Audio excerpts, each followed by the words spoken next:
ബിസ്മില്ലാഹിർ റഹ്മാനിർ റഹീം. അൽഹംദുലില്ലാഹി അലാ നിഅമത്തിൽ ഇസ്ലാം. അശ്ഹദു അല്ലാ ഇലാഹ ഇല്ലല്ലാഹു വഅശ്ഹദു അന്ന മുഹമ്മദർ റസൂലുള്ളാഹ്. തഫ്സീറിൻ്റെ പുതിയ വായനകൾ എന്ന വിഷയത്തിലേക്ക് പ്രവേശിക്കുന്നതിൻ്റെ ആമുഖമായിട്ട് ആധുനിക കാലത്ത് ഖുർആനിനെക്കുറിച്ചും തഫ്സീറിനെക്കുറിച്ചും ഉലൂമുൽ ഖുർആനിനെക്കുറിച്ചും എഴുതപ്പെട്ട രചനകൾ, വിജ്ഞാനശാഖകൾ, ഇവയെക്കുറിച്ച് ചെറിയ ഒരു ആമുഖത്തോടുകൂടെ തുടങ്ങാം എന്ന് കരുതുന്നു. 1900 ശേഷം എന്ന് പറഞ്ഞാൽ വേൾഡ് വാറിന് ശേഷം ഖുർആനിനെക്കുറിച്ചുള്ള പഠനങ്ങൾ വളരെ കൂടുതലായിട്ട് വന്നിട്ടുണ്ട്. അത് ഇസ്ലാമിക ലോകത്തു നിന്നും ഓറിയൻ്റലിസ്റ്റുകളിൽ നിന്നും പാശ്ചാത്യരിൽ നിന്നും വന്നിട്ടുണ്ട്. ഇതിനെല്ലാം കൂടെ നമുക്ക് വളരെ വിശദമായിട്ട് പറയുക എന്നത് 1 മണിക്കൂർ കൊണ്ട് സാധ്യമല്ല. അതുകൊണ്ട് തന്നെ ആ വിഷയത്തിൽ വന്ന രചനകളെ ചെറുതായിട്ടൊന്ന് ഏതൊക്കെ ഇനങ്ങളാണെന്ന് മാത്രം പറഞ്ഞ് നമുക്ക് ചർച്ചയിലേക്ക് പ്രവേശിക്കാം. ഉലൂമുൽ ഖുർആനിൽ വന്ന പുതിയ ചർച്ചകളാണ് മവാരിദുൽ മുഫസ്സിരീൻ. മവാരിദുൽ മുഫസ്സിരീൻ കൊണ്ട് ഉദ്ദേശിക്കുന്നത് ഓരോ മുഫസ്സിറും തൻ്റെ തഫ്സീറിൽ ഏതൊക്കെ കിതാബുകളെയാണ്, വ്യക്തികളെയാണ്, ഇമാമുകളെയാണ് അവലംബിച്ചത് എന്ന് ചർച്ച ചെയ്യുന്ന ഒരു വിജ്ഞാന ശാഖയാണ്. അത് കൃത്യമായി രൂപപ്പെട്ട് വന്നിട്ടില്ല, രൂപപ്പെട്ട് വരുന്നതേ ഉള്ളൂ. അതിൻ്റെ ക്രൈറ്റീരിയ ഒക്കെ നിർമ്മിച്ച് വരുന്നതേ ഉള്ളൂ. അതുപോലെ മറ്റൊരു ചർച്ചയാണ് മനാഹിജു തഫ്സീരി വൽ മുഫസ്സിരീൻ. മുഫസ്സിറുകളുടെ തഫ്സീറുകളുടെ ശൈലി. അതും നേരത്തെ ഇല്ലാത്ത ഒരു ചർച്ചയാണ്, ഈ അടുത്ത കാലത്തായിട്ട് വന്നൊരു ചർച്ചയാണ്. മറ്റൊന്നാണ് അൽ മൻഹജു തർബവി. ഒരു സമൂഹത്തെ, വ്യക്തിയെ വളർത്തുന്നതിൽ, രൂപപ്പെടുത്തുന്നതിൽ ഖുർആനിൻ്റെ ശൈലി. മറ്റൊന്ന് അൻ നസ്അത്തുൽ ഇൻസാനിയ ഫിൽ ഖുർആൻ. ഖുർആനിലെ മനുഷ്യ കേന്ദ്രീകൃതമായിട്ടുള്ള ആശയങ്ങൾ, അതിൻ്റെ നിലപാടുകൾ, അത് അല്ലാമ ബൂത്തി റഹിമയുടെ മിൻ റവാഇൽ ഖുർആൻ എന്ന ഗ്രന്ഥത്തിലൊക്കെ നമുക്ക് കാണാൻ സാധിക്കും. മറ്റൊന്നാണ് അസ്ബാബ് ഇഖ്തിലാഫിൽ മുഫസ്സിരീൻ. മുഫസ്സിറുകൾ ഇഖ്തിലാഫാകാനുള്ള കാരണങ്ങൾ. ഇതാണ് പ്രധാനപ്പെട്ട ഉലൂമുൽ ഖുർആനിലുള്ള പുതിയ ചർച്ചകൾ. പ്രധാനപ്പെട്ടതല്ലാത്തതും മറ്റ് ചർച്ചകളുമുണ്ട്. ഇനി മറ്റൊരു ചർച്ചയാണ് ക്രിട്ടിക്കൽ റീഡിംഗ് ഓഫ് ട്രഡീഷണൽ തഫ്സീർസ്. കാലാകാലമായിട്ട് നമ്മുടെ മുഫസ്സിറുകൾ പറഞ്ഞു വരുന്ന തഫ്സീർ, ആ തഫ്സീറിനെ വിമർശന രീതിയിൽ പഠിക്കുക. ഈ പഠനം പ്രധാനമായും ഓറിയൻ്റലിസ്റ്റുകളിൽ നിന്നും വെസ്റ്റേൺ പണ്ഡിതന്മാരിൽ നിന്നാണ് ഉണ്ടായിട്ടുള്ളത്. അപ്പോൾ അവർ നമ്മൾ നേരത്തെ മനസ്സിലാക്കിയ പല കൺസെപ്റ്റുകളെയും റദ്ദ് ചെയ്യുന്ന, അതിനെ വിമർശിക്കുന്ന രീതിയിലായിരിക്കും ആ പഠനങ്ങൾ വരിക. മറ്റൊരു പഠന മേഖലയാണ് ഇജാസുൽ ഖുർആൻ. ഇജാസുൽ ഖുർആൻ എന്ന് പറഞ്ഞാൽ നമ്മൾ നേരത്തെ പറഞ്ഞു വരുന്ന സാഹിത്യം, ബലാഗത്തുൽ ഖുർആൻ. അത് മാത്രമല്ല ഇവിടെ ഉദ്ദേശിക്കുന്നത്. അൽ ഇജാസുൽ ബയാനി, അൽ ഇജാസുൽ തശ്രീഇ, അൽ ഇജാസുൽ അദദി. അദദി എന്ന് പറഞ്ഞാൽ കണക്ക്, മാത്തമാറ്റിക്സ്. അൽ ഇജാസുൽ ഇൽമി, സയൻറ്റിഫിക്. ഇത്തരം പഠനങ്ങൾ നടക്കുന്നതോടുകൂടെ തന്നെ മറ്റൊരു ചർച്ചയും കൂടെ ഉണ്ട്. റീഡിഫൈനിങ് ഖുർആനിക് ഇജാസ്. ഖുർആനിൻ്റെ ഇജാസ് നേരത്തെ പറഞ്ഞു വന്നത് അല്ല, അതൊന്ന് മാറി ചിന്തിക്കണം, അതൊന്ന് മാറ്റേണ്ടതുണ്ട്, കാലോചിതമായിട്ട് അതിനെ പരിഷ്കരിക്കേണ്ടതുണ്ട് എന്ന് പറയുന്ന ചർച്ചയുമുണ്ട്. ഈ ചർച്ചകളെല്ലാം നമ്മൾ അംഗീകരിക്കുന്ന ചർച്ചകളല്ല. ഏതൊക്കെ മേഖലകളുണ്ട് എന്ന് ജസ്റ്റ് പറഞ്ഞു പോവുകയാണ്. മറ്റൊന്നാണ് ഹിസ്റ്റോറിക്കൽ റീഡിംഗ്. ഖുർആനിൻ്റെ ചരിത്ര വായന. ചരിത്ര വായന എന്ന് പറയുമ്പോൾ അതിൽ വ്യത്യസ്ത രീതിയിലുള്ള വായനകളുണ്ട്. ഒന്ന് ഖുർആനിൻ്റെയും ബൈബിളിൻ്റെയും ചരിത്രങ്ങൾ തമ്മിൽ താരതമ്യം ചെയ്യുക. മറ്റൊന്ന് ഖുർആനിൽ തന്നെ പറഞ്ഞ ചർച്ചകൾ, കഥകൾ, അതൊന്നും യഥാർത്ഥ കഥകളല്ല, അതൊക്കെ മിത്തുകളാണ് എന്ന് പറഞ്ഞുകൊണ്ട് അങ്ങനെ ഒരു റീഡിങ്ങും ഉണ്ട്. ഉദാഹരണത്തിന് ഇബ്രാഹിം നബി അലൈഹി സ്വലാം കഅബ പണിതു, അപ്പോഴുണ്ടായ അത്ഭുതങ്ങളൊക്കെ നമുക്കറിയാം. ഇതൊക്കെ മിത്തുകളാണ് എന്ന രീതിയിലുള്ള റീഡിങ്. മറ്റൊന്നാണ് ആർക്കിയോളജിക്കൽ പഠനങ്ങൾ. വിശുദ്ധ ഖുർആന് അതിൻ്റെ കോപ്പികൾ പല നാടുകളിലും സൂക്ഷിക്കപ്പെട്ടിട്ടുണ്ട്. അത് കാർബൺ ഡേറ്റിങ്ങിലൂടെ അതിൻ്റെ കാലം എത്രയെന്ന് നിർണയിക്കാൻ പറ്റുമോ ഇല്ലയോ, എങ്ങനെ നിർണയിക്കാം തുടങ്ങിയ ചർച്ചകൾ. മറ്റൊന്നാണ് ഹെർമനോട്ടിക്സ്. ഹെർമനോട്ടിക്സ് എന്ന് പറഞ്ഞാൽ ഖവായിദു തഫ്സീർ എന്ന് നമുക്ക് വേണമെങ്കിൽ അറബിയിൽ പറയാം. ഒരു കൃതിയെ എങ്ങനെ വ്യാഖ്യാനിക്കണം എന്ന് ചർച്ച ചെയ്യുന്ന വിജ്ഞാന ശാഖയാണ് ഹെർമനോട്ടിക്സ്. ഈ ഹെർമനോട്ടിക്സിൽ ഒരുപാട് രചനകൾ പുതുതായിട്ട് വന്നതായിട്ട് കാണാം. അതിൻ്റെ ഭാഗമായിട്ട് ഫിലോളജി, സിമിയോട്ടിക്, ഇങ്ങനെ ഒരുപാട് ഉപവിജ്ഞാന ശാഖകളിലും അതിൽ രചനകളുണ്ട്. മുഹമ്മദ് ആർക്കോൺ എന്ന് പറയുന്ന അൾജീരിയയിൽ ജീവിച്ചിരുന്ന ഇസ്ലാമിനെതിരെ ശക്തമായിട്ട് രചനകൾ നടത്തിയ വ്യക്തി, അദ്ദേഹവുമായിട്ട് ഇമാം ബൂത്തി റഹിമഹുല്ല സംവാദം നടത്തിയിട്ടുണ്ട്. ഇദ്ദേഹത്തിനൊക്കെ ഈ വിഷയത്തിൽ ഒരുപാട് രചനകളുണ്ട്. മറ്റൊന്നാണ് ലിംഗ്വിസ്റ്റിക്. ലിംഗ്വിസ്റ്റിക് എന്ന് പറഞ്ഞാൽ ഭാഷാപരമായിട്ടുള്ള പഠനങ്ങൾ. അത് ഖുർആനിലെ ഓരോ പദങ്ങൾ, ഹദ്ഫ്, ഒമിഷൻ ഓഫ് വേർഡ്സ്, എന്തുകൊണ്ട് അവിടെ ചില വാക്കുകൾ കളഞ്ഞു, ചില ലമീറുകൾ കളഞ്ഞു, ഇങ്ങനെയുള്ള പഠനങ്ങൾ. മറ്റൊന്ന് റിതം ഓഫ് ഖുർആൻ, അത് ഇതിൻ്റെ കീഴിൽ വരുന്നതാണ്. ഖുർആനിൻ്റെ ശൈലി, അതിൻ്റെ കാവ്യാത്മകത, ഇതൊക്കെ അതിൽ വരുന്ന ഒരു പഠനമാണ് തജ്വീദ്. തജ്വീദിൻ്റെ പഠനമെന്ന് പറഞ്ഞാൽ നമ്മൾ കാലാകാലമായിട്ട് പറഞ്ഞു വരുന്ന ഇദ്ഗാമും ബിഗുന്ന ബിലാഗുന്ന ഇത്തരം നിയമങ്ങളല്ല. ഖുർആനിൻ്റെ തജ്വീദ് എന്ന് പറയുന്നത് ബൈബിളിൻ്റെ രാഗം പോലെ വ്യത്യസ്ത നാടുകളിൽ വ്യത്യസ്ത ശൈലിയിലാണുള്ളത്. അത് ദൈവികമല്ല, ബൈബിളിനേത് പോലെ സമമാണ് എന്ന് പറഞ്ഞിട്ടുള്ള ഒരു ചർച്ചയാണത്. മറ്റൊന്നാണ് ലിറ്റററി റീഡിങ്. ഖുർആനിനെ സാഹിത്യ കൃതി വായിക്കുന്നത് പോലെയുള്ള വായന. അതിലാണ് മോഡേൺ നറേറ്റോളജി, സ്ട്രക്ചറലിസം എന്ന് പറഞ്ഞാൽ ഘടനാവാദമെന്ന് മലയാളത്തിൽ പറയും. ഇൻഷാ അല്ലാഹ് സമയമുണ്ടെങ്കിൽ അതിലേക്ക് വിശദമായിട്ട് വരാം. അതുപോലെ post structuralism, new critic, deconstruction, logocentric, ഇങ്ങനെയുള്ള വായനകളിലൂടെ, ചിന്താ രീതികളിലൂടെ ഖുർആനിനെ നോക്കിക്കാണുന്ന ശൈലി. മറ്റൊന്നാണ് ആന്ത്രപ്പോളജിക്കൽ ആൻഡ് എത്നോഗ്രഫിക്. നരകുല ശാസ്ത്രപ്രകാരമുള്ള ഖുർആനിൻ്റെ വായന. ഉദാഹരണം, ഖുർആനിൽ യദ്, ഖദം, ഇങ്ങനെയുള്ള പദങ്ങളുണ്ട്. അപ്പോൾ ഇത് ചരിത്രാതീത കാലത്ത്, ചരിത്രം എഴുതപ്പെടാത്ത കാലത്ത് മനുഷ്യർ ഗുഹാവാസികളായിരുന്നല്ലോ. അപ്പോൾ ഗുഹകളിൽ കയ്യിൻ്റെയും കാലിൻ്റെയും എല്ലാം ചിത്രങ്ങളുണ്ടാകും. ഈ ചിത്രങ്ങൾ പലപ്പോഴും ഉപയോഗിക്കപ്പെട്ടിരുന്നത് ബഹുദൈവാരാധനയെ സൂചിപ്പിക്കാനും അല്ലെങ്കിൽ അവരുടെ മതാചാരങ്ങളെ സൂചിപ്പിക്കാനുമായിരുന്നു. അതെങ്ങനെയാണ് ഖുർആന് ഏകദൈവ വിശ്വാസത്തിന് ഉപയോഗപ്പെടുത്തിയത്, അതിലേക്ക് എങ്ങനെയാണ് ഫിറ്റ് ചെയ്തത്? ഇങ്ങനെ രണ്ട് സംസ്കാരങ്ങളെ അല്ലെങ്കിൽ രണ്ട് വംശങ്ങളെ കമ്പയർ ചെയ്തുകൊണ്ടുള്ള പഠനം. മറ്റൊന്നാണ് സയൻറ്റിഫിക് പഠനങ്ങൾ. സയൻറ്റിഫിക് പഠനങ്ങൾ എന്ന് പറഞ്ഞാൽ നമ്മൾ നേരത്തെ സൂചിപ്പിച്ചു, അല്ലെ ഇജാസുൽ ഇൽമി, ഖുർആനിൻ്റെ ശാസ്ത്രീയ സംഭാവനകളും ദലാലത്തുകളും. വേറൊന്ന് എത്തിക്സ്, നൈതികത. ഇതിലും ഒരുപാട് ഗ്രന്ഥങ്ങൾ രചിക്കപ്പെട്ടിട്ടുണ്ട്. വേറെ ഈ അടുത്ത് കൂടുതലായിട്ട് പ്രചാരം നേടി വരുന്ന ഒരു വിജ്ഞാന ശാഖയാണ് മാനുസ്ക്രിപ്റ്റ്, ഖുർആനിൻ്റെ കയ്യെഴുത്ത് പ്രതികൾ. അത് പല നാട്ടിലും സൂക്ഷിക്കപ്പെട്ടിട്ടുണ്ട്. അതിനെക്കുറിച്ചുള്ള പഠനം എന്ന് പറഞ്ഞാൽ ഒരു നാട്ടിലെ കയ്യെഴുത്ത് പ്രതി എടുക്കുന്നു, മറ്റൊരു നാട്ടിലെ കയ്യെഴുത്ത് പ്രതി എടുക്കുന്നു. അതിൽ എവിടെയൊക്കെയാണ് ഹർക്കത്തുകളുള്ളത്, എവിടെയൊക്കെയാണ് പുള്ളികളുള്ളത്, എന്താണ് മാറ്റമുള്ളത്, ഇങ്ങനെയുള്ള പഠനങ്ങൾ. ഇതിൽ വരുന്നത് തന്നെയാണ് താരീഖിയത്തുൻ നസ്സിൽ ഖുർആനി, അല്ലെ ഖുദ്സിയത്തുൻ നസ്. ഖുർആനിൻ്റെ ദൈവികത അത് ഇല്ല എന്ന് സമർത്ഥിക്കുന്ന ഒരുപാട് പഠനങ്ങൾ. ഡീമിസ്റ്റിഫിക്കേഷൻ ഓഫ് ഖുർആൻ എന്ന് പറയുന്ന ശൈലി. ഖുർആന്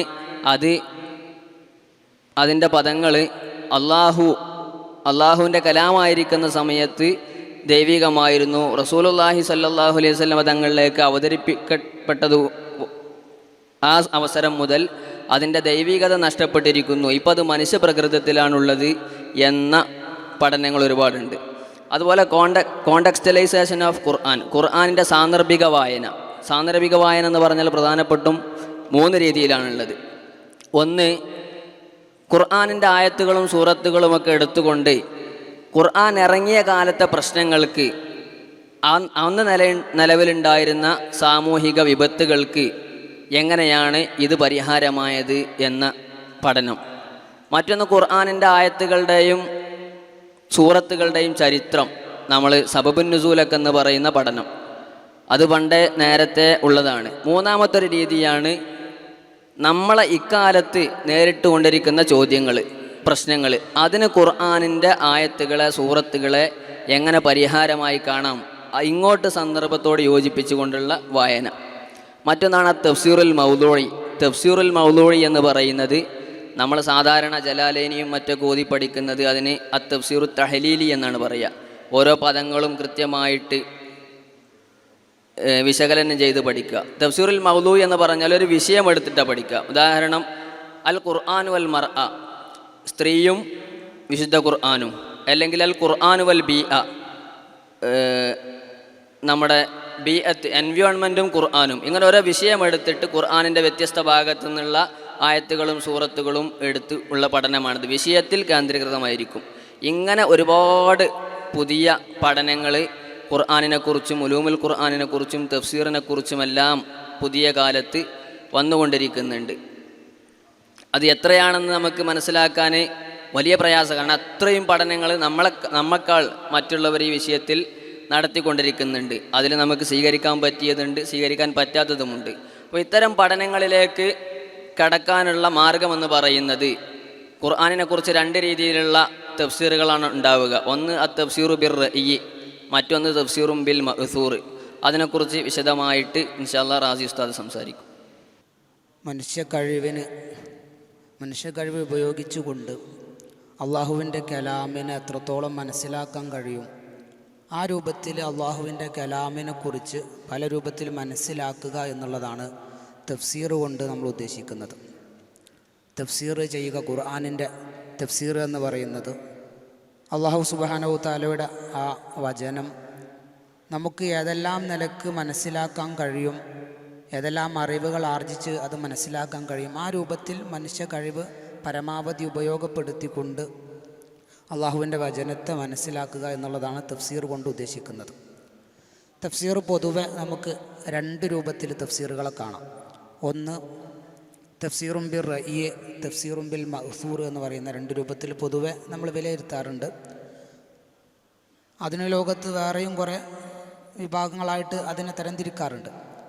എന്നിരുന്നാലും തഫ്സീറും ബിൽ മഅ്സൂർ എന്ന് പറയുന്നത് ഹദീസുകളിൽ വന്ന നബി സല്ലല്ലാഹു അലൈഹി വസല്ലമ തങ്ങളിൽ നിന്ന് നേരിട്ട് വന്ന ഹദീസുകൾ, അതുപോലെ സ്വഹാബത്തിൻ്റെ നിന്ന് വന്ന ഹദീസുകൾ, അങ്ങനെ തുടങ്ങിയ ഹദീസുകളെ വെച്ചുകൊണ്ട് തഫ്സീറിന് വ്യാഖ്യാനം നൽകുന്നതിനാണ് തഫ്സീറും ബിൽ മഅ്സൂർ എന്ന് പറയുന്നത്. ആദ്യകാലങ്ങളിലുണ്ടായിരുന്ന തഫ്സീറെല്ലാം രചിക്കപ്പെട്ടത് ആ ഒരു രൂപത്തിലായിരുന്നു എന്നുള്ളതാണ്. പിന്നീടാണ് തഫ്സീറും ബിർ റഅ്യി എന്ന രൂപത്തിലേക്ക്, എന്ന് പറഞ്ഞാൽ തഫ്സീറിൽ നബി സല്ലല്ലാഹു അലൈഹി വസല്ലമ തങ്ങളിൽ നിന്ന് ഉദ്ധരിക്കപ്പെടാത്ത, റിപ്പോർട്ട് ചെയ്യപ്പെടാത്ത ഹദീസുകൾ, പറയാത്ത കാര്യങ്ങൾ മറ്റു പല വിജ്ഞാന ശാഖകളുടെയും സഹായത്തോടുകൂടെ ഖുർആനിൻ്റെ അർത്ഥം മനസ്സിലാക്കുന്നതിനാണ് തഫ്സീറും ബിർ റഅ്യി എന്ന് പറയുന്നത്. നമ്മൾ ഈ കാലത്തിരുന്നു കൊണ്ട് വിശുദ്ധ ഖുർആനിനെ തഫ്സീർ ചെയ്യാൻ ആഗ്രഹിക്കുകയാണെങ്കിൽ ഒരു ആധുനിക മുഫസ്സിറിന് ഖുർആനെ തഫ്സീർ ചെയ്യാൻ കഴിയുമോ എന്നുള്ളൊരു ചോദ്യം പ്രധാനമായൊരു ചോദ്യമാണ്. കാരണം ഇന്ന് ഒരുപാട് കണ്ടുപിടുത്തങ്ങൾ നടന്നുകൊണ്ടിരിക്കുകയാണ്, ശാസ്ത്രീയപരമായിട്ടുണ്ട്. ഒരുപാട് മുമ്പ് അറിയാത്ത കുറേ പ്രാപഞ്ചിക സത്യങ്ങൾ നമ്മളെ മുമ്പിലേക്ക് തുറന്നു കാട്ടപ്പെടുന്നൊരു കാലഘട്ടത്തിൽ അത് ഖുർആനിൽ നിന്ന് വായിച്ചെടുക്കണമെങ്കിൽ, ഹദീസിൽ വളരെ വ്യക്തമായി പറഞ്ഞ കാര്യങ്ങളാണെങ്കിൽ പിന്നെ നമുക്ക് അതിൽ വേറെ ആവശ്യമില്ല. ഹദീസിൽ പറയാത്ത കാര്യങ്ങൾ ഖുർആനിൽ നിന്ന് വായിച്ചെടുക്കുകയാണെങ്കിൽ അത് ഇന്ന് നമുക്കത് സാധ്യമാണോ, അല്ലെങ്കിൽ ശർഅ് അതിന് വല്ല അനുമതി നൽകുന്നുണ്ടോ എന്ന രൂപത്തിലുള്ള ചില സൂചനകളാണ് ഞാനിവിടെ സൂചിപ്പിക്കാൻ പോകുന്നത്. അപ്പോൾ തഫ്സീറും ബിർ റഅ്യി എന്ന് പറയുന്ന ഈ രണ്ടാമത്തെ ഒരു ഖിസ്മ നമ്മൾ പറഞ്ഞു. എന്ന് പറഞ്ഞാൽ ഹദീസുകളിൽ പറയാത്ത തഫ്സീറുകളെ, വിശദീകരണങ്ങളെ, ഖുർആൻ്റെ വ്യാഖ്യാനങ്ങളെ മനസ്സിലാക്കുക എന്നുള്ളതുമാണ് തഫ്സീറും ബിർ റഅ്യി കൊണ്ട് ഉദ്ദേശിക്കുന്നത്. പല രൂപത്തിൽ തഫ്സീർ എന്ന് പറയുന്നത് പല രൂപത്തിൽ പണ്ഡിതന്മാർ വ്യാഖ്യാനിച്ചിട്ടുണ്ട്. ഉദാഹരണമായിട്ട് മനാഹിലുൽ ഇർഫാനിൽ പറയുന്നുണ്ട്, തഫ്സീർ രണ്ട് രൂപത്തിൽ പറയാം. ഒന്ന്, ഏതൊരാൾക്കും, അറബി അറിയുന്ന ഏതൊരാൾക്കും ആ ആയത്ത് ഓതിയാൽ കിട്ടുന്ന ഒരാശയം, ആശയത്തിനും തഫ്സീർ എന്ന് പറയും. അത് തഫ്സീറിൻ്റെ ഏറ്റവും മുഫസ്സിറിൻ്റെ ഏറ്റവും താഴെ മർത്തബ എന്ന് പറയും, താഴെ സ്ഥാനമാണ്. മുഫസ്സിറിൻ്റെ ഏറ്റവും താഴെ ഗ്രേഡിലുള്ള മുഫസ്സിർ എന്ന് പറയുന്നത് ആ ആശയം, ആ ആയത്ത് വായിച്ചാൽ അതിന് കിട്ടുന്ന ഒരർത്ഥം, ആ അർത്ഥം നേരെ ആ ആയത്തിൽ നിന്ന് തന്നെ മനസ്സിലാക്കാൻ പറ്റുന്ന, അറബി അറിയുന്ന ആൾ വായിച്ചാൽ കിട്ടുന്ന ഒരർത്ഥം. ആ അർത്ഥത്തെക്കുറിച്ച് ഏറ്റവും താഴെ ഗ്രേഡിലുള്ള മുഫസ്സിർ എന്ന് പറഞ്ഞാൽ ആ ഒരർത്ഥത്തിൽ നമ്മൾ കുറച്ച് കഴിഞ്ഞിട്ട് പറയുന്നൊരു വിഭാഗമുണ്ട്. 15ഓളം വിജ്ഞാന ശാഖകളിൽ അഗാധമായ പാണ്ഡിത്യമുള്ള ആളുകൾ ചെയ്യുന്ന ഒരു തഫ്സീർ, ബഹുമാനപ്പെട്ട ഇമാം റാസിയെ പോലെയുള്ള ആളുകൾ ചെയ്ത തഫ്സീർ. ആ തഫ്സീർ, ആ മുഫസ്സിറും സാധാരണക്കാരനായ ഒരു ആമത്തുനാസ് എന്ന് പറയുന്ന ഒരു പൊതു അറബി അറിയുന്ന ഒരാൾക്ക് മനസ്സിലാവുന്നൊരു തഫ്സീർ, ഈ ആയത്ത് വായിച്ചാൽ കിട്ടുന്നൊരു തഫ്സീർ. ഉദാഹരണമായിട്ട് ഫഅലം അന്നഹു ലാ ഇലാഹ ഇല്ലല്ലാഹ്, ഇതിൻ്റെ തഫ്സീറിനെ കൂടുതൽ ആലോചിക്കേണ്ട ആവശ്യമില്ല. അള്ളാഹു സുബ്ഹാനഹു തആലയുടെ തൗഹീദ് വിളിച്ചു പറയുന്ന ഒരായത്താണ്. അള്ളാഹുവിൻ്റെ തൗഹീദാണ് ഈ ആയത്തിൻ്റെ വ്യാഖ്യാനമെന്ന് ആർക്ക് വായിച്ചാലും മനസ്സിലാകും. ആ രൂപത്തിൽ പറയുന്ന ചില തഫ്സീറുകളുണ്ട്. അത് എല്ലാവർക്കും അറിയുന്ന തഫ്സീർ, അതും തഫ്സീറിൻ്റെ ഒരു ഇനത്തിൽപ്പെട്ട ഒരു തഫ്സീറാണ്. രണ്ടാമത്തെ മറ്റൊരു ഇനമാണ് അറബി ഭാഷയിൽ നന്നായി അഗാധ പാണ്ഡിത്യമുള്ള ഒരാൾക്ക് ഖുർആൻ വായിച്ചാൽ അതിൻ്റെ ഇറാബും ആ ലുഗത്തിൻ്റെ മഅനയും ഭാഷ അതിൻ്റെ അർത്ഥവും അതേപോലെ തന്നെ അതിൻ്റെ വ്യത്യസ്തമായ നഹ്വിൻ്റെ നിയമങ്ങളൊക്കെ അറിഞ്ഞ് ആ തഫ്സീറിൽ നിന്ന് മനസ്സിലാക്കുന്ന ഒരു വ്യാഖ്യാനം, ആ ഖുർആൻ്റെ ആയത്തിൽ നിന്ന് മനസ്സിലാക്കുന്ന ഒരു വ്യാഖ്യാനം, ആ വ്യാഖ്യാനത്തിനും ഒരു തഫ്സീർ എന്ന് പറയാവുന്നതാണ്. അത് രണ്ടാമത്തൊരു ഭാഗമാണത്. മൂന്നാമത്തെ ഒരു ഭാഗമായിട്ട് പറയുന്നത് ഇമാം സർക്കശി ബുർഹാനിൽ പറയുന്ന മറ്റൊരു ഭാഗമുണ്ട്. ആ ഭാഗത്ത് പറയുന്നത് ഇമാം സുയൂത്തി അടക്കമുള്ള ആളുകൾ ഇത്ഖാനിൽ 15ഓളം വിജ്ഞാന ശാഖകൾ പരിചയപ്പെടുത്തിക്കൊണ്ട് ഈ വിജ്ഞാന ശാഖകളിൽ അഗാധ പാണ്ഡിത്യമുള്ള ആളുകൾ ചെയ്യേണ്ട തഫ്സീറുണ്ട്. ആ തഫ്സീറിനെ കുറിച്ചാണ് പൊതുവെ നമ്മൾ തഫ്സീർ ബിർ റഈ എന്ന, അതായത് ഇജ്തിഹാദ് ചെയ്ത് ഖുർആനിൽ ഇജ്തിഹാദ് ചെയ്ത് ഗവേഷണം നടത്തി കണ്ടെത്തേണ്ട തഫ്സീർ. ആ തഫ്സീറിനെ കുറിച്ചാണ് തഫ്സീറും ബിർ റഈ. ആ തഫ്സീറും ബിർ റഈ ചെയ്യാൻ അതിൽ ഈ 15ഓളം വിജ്ഞാന ശാഖകളിൽ അഗാധമായ പാണ്ഡിത്യമുള്ള ആളുകൾക്ക് മാത്രമാണ് അതിന് സാധ്യമാവുകയുള്ളൂ എന്നുള്ളതാണ്. അപ്പോൾ നമുക്ക് ഈ കാലഘട്ടത്തിൽ നിന്ന് ഖുർആനിൽ നിന്ന് വായിച്ചെടുക്കാൻ പറ്റുന്ന തഫ്സീർ ഏതായിരുന്നാലും ഞാൻ അവസാനം പറഞ്ഞ ഈ ഒരു ഭാഗം, അതായത് 15ഓളം വിജ്ഞാന ശാഖകളിൽ അഗാധ പാണ്ഡിത്യമുള്ള ആ ഒരു വ്യാഖ്യാനം നൽകൽ, ഖുർആൻ്റെ വചനത്തിന് നൽകുന്ന വ്യാഖ്യാനം, അത്തരം ആളുകൾ ചെയ്യുന്ന വ്യാഖ്യാനം നമുക്ക് സാധ്യമാണോ എന്ന് നമ്മൾ ആലോചിക്കേണ്ട ഒരു കാര്യമാണ്. അത് വലിയ അഗാധ പാണ്ഡിത്യമുള്ള ആളുകൾക്ക് മാത്രം കഴിയുന്ന ഒരു കാര്യമാണത്. പിന്നെ നമുക്ക് ചെയ്യാൻ കഴിയുന്ന ഒരു കാര്യം, ഒന്ന് തഫ്സീർ നേരത്തെ പറഞ്ഞു, ആയത്തിൽ നിന്ന് നേരിട്ട് വായിച്ചാൽ ആർക്കും മനസ്സിലാവുന്ന ഒരു കാര്യം ഫഅലം അന്നഹു ലാ ഇലാഹ ഇല്ലല്ലാഹ് പോലെയുള്ള വചനങ്ങൾ. അപ്പോൾ അത്തരം തഫ്സീറുകൾ നമുക്ക് പറയാം. രണ്ടാമത്തത് നമുക്ക് പറയാൻ പറ്റുന്ന തഫ്സീറുകൾ മുൻഗാമികൾ പറഞ്ഞു വെച്ച തഫ്സീറുകൾ. ആ തഫ്സീറിൽ നിന്ന് അതിൻ്റെ അർത്ഥവ്യാപ്തിയിൽ, ആ പദത്തിൻ്റെ വ്യാപ്തിയിൽപ്പെടുന്ന കാര്യങ്ങൾ നമുക്ക് വേണമെങ്കിൽ തഫ്സീറായിട്ട് പറയാവുന്നതാണ് എന്നാണ്. അപ്പോൾ നമുക്ക് ഈ കാലഘട്ടത്തിൽ ഇരുന്നു കൊണ്ട് ഖുർആൻ വ്യാഖ്യാനിക്കുന്ന സമയത്ത് നമുക്ക് പറയാൻ പറ്റുന്ന ഒരു തഫ്സീർ എന്ന് പറഞ്ഞാൽ, നന്നായി ലോകത്തിൽ മഹാറത്തുള്ള നല്ല പാണ്ഡിത്യമുള്ള ഒരാൾക്ക് വേണമെങ്കിൽ ആ ലോകത്തനുസരിച്ചുകൊണ്ട് തഫ്സീർ പറയാൻ സാധിക്കും. പക്ഷേ അപ്പോൾ തന്നെ ഈ ലോകത്ത് അനുസരിച്ച് കഴിവുള്ള തഫ്സീർ പറയുമ്പോൾ തന്നെ അവിടെ ശ്രദ്ധിക്കേണ്ട കാര്യം, മുൻഗാമികളുടെ തഫ്സീർ അയാൾക്ക് നന്നായി പാണ്ഡിത്യം ഉണ്ടാവണം എന്നുള്ളതാണ്. മുൻഗാമികളുടെ തഫ്സീർ ആയത്തിന് എങ്ങനെയാണ് അവർ വിശദീകരിച്ചത്, ഈ കാര്യങ്ങൾ അറിഞ്ഞുകൊണ്ട് വേണം അത്തരം കാര്യങ്ങൾ നമ്മൾ തഫ്സീർ ചെയ്യാൻ വേണ്ടിയിട്ട്. അത് ഈ ചെറിയ ലോകത്ത് ഇമാമുകൾ വിശദീകരിക്കുന്നുണ്ട്. ഈ ചെറിയ ലോകത്തിൽ വളരെ ചെറിയ അറിവ് കൊണ്ട് ഞാൻ നേരത്തെ പറഞ്ഞ ഈ ഒരു വിഭാഗത്തിൽ അയാൾ ആ വിഭാഗത്തിൻ്റെ തഫ്സീർ ചെയ്യാം എന്ന് കരുതിക്കൊണ്ട് ചെയ്യാൻ കഴിയൂല എന്നുള്ളത്. കാരണം അഗാധമായ പാണ്ഡിത്യം ലോകത്തിലുണ്ടെങ്കിൽ ലോകത്തനുസരിച്ചുകൊണ്ട് അയാൾക്ക് ഈ ഖുർആനിൽ നിന്ന് തഫ്സീർ മനസ്സിലാക്കാൻ പറ്റുന്ന ഒരു വിഭാഗം കൂടെ ഉണ്ട് എന്നുള്ളതാണ്. അപ്പം നല്ല പാണ്ഡിത്യം, ലോകത്തിൽ പാണ്ഡിത്യ ആൾക്കാർ ലോകത്തുമായി ബന്ധപ്പെട്ട് അദ്ദേഹത്തിന് മനസ്സിലാക്കാൻ പറ്റുന്ന തഫ്സീർ വ്യാഖ്യാനങ്ങൾ വായിച്ചെടുക്കാവുന്നതാണ്. അപ്പോൾ തന്നെ മുൻഗാമികൾ പറഞ്ഞു വച്ച തഫ്സീറുമായി അവർ സ്വഹാബത്തിൽ നിന്ന് ഉദ്ധരിച്ചു വരുന്ന തഫ്സീറിന് വൈരുദ്ധ്യം വരുന്ന രൂപത്തിൽ ആവാനും പാടില്ല. അതേപോലെ ശരീഅത്തുൽ ഇസ്ലാമിൽ സ്ഥിരപ്പെട്ട നിയമങ്ങൾക്ക് എതിരെ ആവാനും പാടില്ല. അങ്ങനെയൊക്കെ ആകുന്ന സമയത്ത് അത്തരം തഫ്സീറുകൾ ബിദ്അത്തിൻ്റെ തഫ്സീർ എന്ന് ഇമാമുകൾ പരിചയപ്പെടുത്തുന്നുണ്ട്. അപ്പോൾ തഫ്സീറും ബിർ റഅയ് നമുക്ക് ഏറ്റവും നല്ല സൗകര്യപ്രദമായ എന്ന് പറഞ്ഞാൽ അതൊരു പ്രശ്നവുമില്ലാത്തൊരു ഏരിയ എന്ന് പറയുന്നത് മുൻഗാമികൾ പറഞ്ഞു വെച്ച അർത്ഥങ്ങൾ, ആ അർത്ഥത്തിൻ്റെ വ്യാപ്തിയിൽ ഉൾക്കൊള്ളുന്ന കാര്യങ്ങൾ ഖുർആൻ്റെ തഫ്സീറായിട്ട് നമുക്ക് പരിചയപ്പെടുത്താം എന്നുള്ളതാണ് നമുക്ക് ഈ ഇമാമുകളുടെ വിശദീകരണങ്ങളിൽ നിന്ന് മനസ്സിലാവുന്നത്. അപ്പോൾ ഇമാമുകൾ പറഞ്ഞു വെച്ച ചില ആയത്തിൻ്റെ അർത്ഥത്തിൽ ചില വിശദീകരണങ്ങൾ വരും. അപ്പോൾ ആ വിശദീകരണത്തിൻ്റെ ഉള്ളിൽപ്പെടുന്ന അതിൻ്റെ വ്യാപ്തിയിൽപ്പെടുന്ന ചില കാര്യങ്ങളെ പ്രാപഞ്ചിക സത്യങ്ങളാണെങ്കിൽ അങ്ങനെ, അതല്ലാത്ത കാര്യങ്ങളാണെങ്കിൽ ശാസ്ത്രീയ കണ്ടുപിടുത്തങ്ങളാണെങ്കിൽ അങ്ങനെ, അത്തരം കാര്യങ്ങളെ നമുക്ക് ഈ ഇമാമുകൾ പറഞ്ഞ തഫ്സീറിൻ്റെ ഉള്ളിൽപ്പെടുത്തിക്കൊണ്ട് ഖുർആൻ്റെ വ്യാഖ്യാനമായിട്ട് വായിച്ചെടുക്കാവുന്നതാണ്. അല്ലാതെ ഖുർആനിൽ നിന്ന് നേരിട്ട് തഫ്സീർ ചെയ്യുന്ന ഒരു രീതി, നേരത്തെ പറഞ്ഞതുപോലെ വളരെ ആർക്കും മനസ്സിലാവുന്ന കാര്യങ്ങൾ ഖുർആൻ നേരിട്ട് മനസ്സിലാക്കുക, അത് നമ്മൾ തഫ്സീർ എന്ന് പറയും. എന്നിരുന്നാലും കൂടുതൽ പുതിയ ശാസ്ത്രീയമായ അറിവുകളെ ആ രൂപത്തിൽ വായിച്ചെടുക്കുന്നതിന് ചില പ്രയാസങ്ങളുണ്ടാകും. അത്തരം ചില തഫ്സീർ ചെയ്യാനുള്ള യോഗ്യത കൈവരിച്ച ആളുകൾക്ക് വേണമെങ്കിൽ ഈ കാലഘട്ടത്തിൽ നന്നായി ലുഗത്തിലും മറ്റൊക്കെ മഹാറത്തുള്ള അഗാധ പാണ്ഡിത്യമുള്ള ആളുകൾക്ക് വേണമെങ്കിൽ ലുഗത്തനുസരിച്ച് കൊണ്ടുള്ള തഫ്സീർ ചെയ്യാവുന്നതാണ്. അത് ചെയ്യുമ്പോൾ തന്നെ നമ്മൾ ശ്രദ്ധിക്കേണ്ട ഒരു കാര്യം, ഇത്തരം സ്വഹാബത്തിൽ നിന്നും മറ്റും ഉദ്ധരിച്ച് വരുന്ന തഫ്സീറുകൾക്ക് എതിരാവാനും പാടില്ല എന്നുള്ളതാണ്. ആധുനിക ലോകത്ത് ശാസ്ത്രീയപരമായി തന്നെ എഴുതപ്പെട്ട ധാരാളം തഫ്സീറുകളുണ്ട്. അതിലൊക്കെ വന്ന കുറേ അബദ്ധങ്ങൾ ഉണ്ട് എന്നുള്ളത് സത്യമാണ്.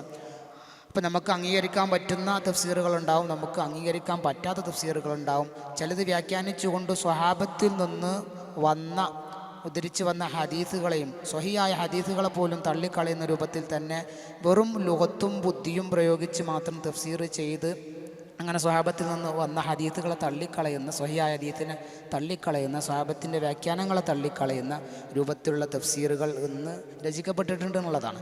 അപ്പോൾ നമ്മൾ തഫ്സീറും ബിർ റഅയ് എന്ന് പറയുന്ന ആധുനിക കാലത്ത് നിന്ന് തഫ്സീറിനെ സമീപിക്കുന്ന സമയത്ത് നമ്മൾ പ്രത്യേകം ശ്രദ്ധിക്കേണ്ട ഒരു ഏരിയ, ബഹുമാനപ്പെട്ട ഇമാമുകൾ, മുഫസ്സിറുകൾ, മുൻകാല മുഫസ്സിറുകൾ തഫ്സീറും ബിർ റഅയിൻ്റെ ആ ഇജ്തിഹാദിന് അർഹരായ മുഫസ്സിറുകൾ രേഖപ്പെടുത്തി വെച്ച ആ അർത്ഥവ്യാപ്തിയിൽ വരുന്ന കാര്യങ്ങളെ നമുക്ക് പറയുന്നത് കൊണ്ട് പ്രത്യേക വേറെ പ്രശ്നങ്ങളൊന്നും ഉണ്ടാവില്ല എന്നുള്ളതാണ് നമുക്ക് മനസ്സിലാവുന്നത്.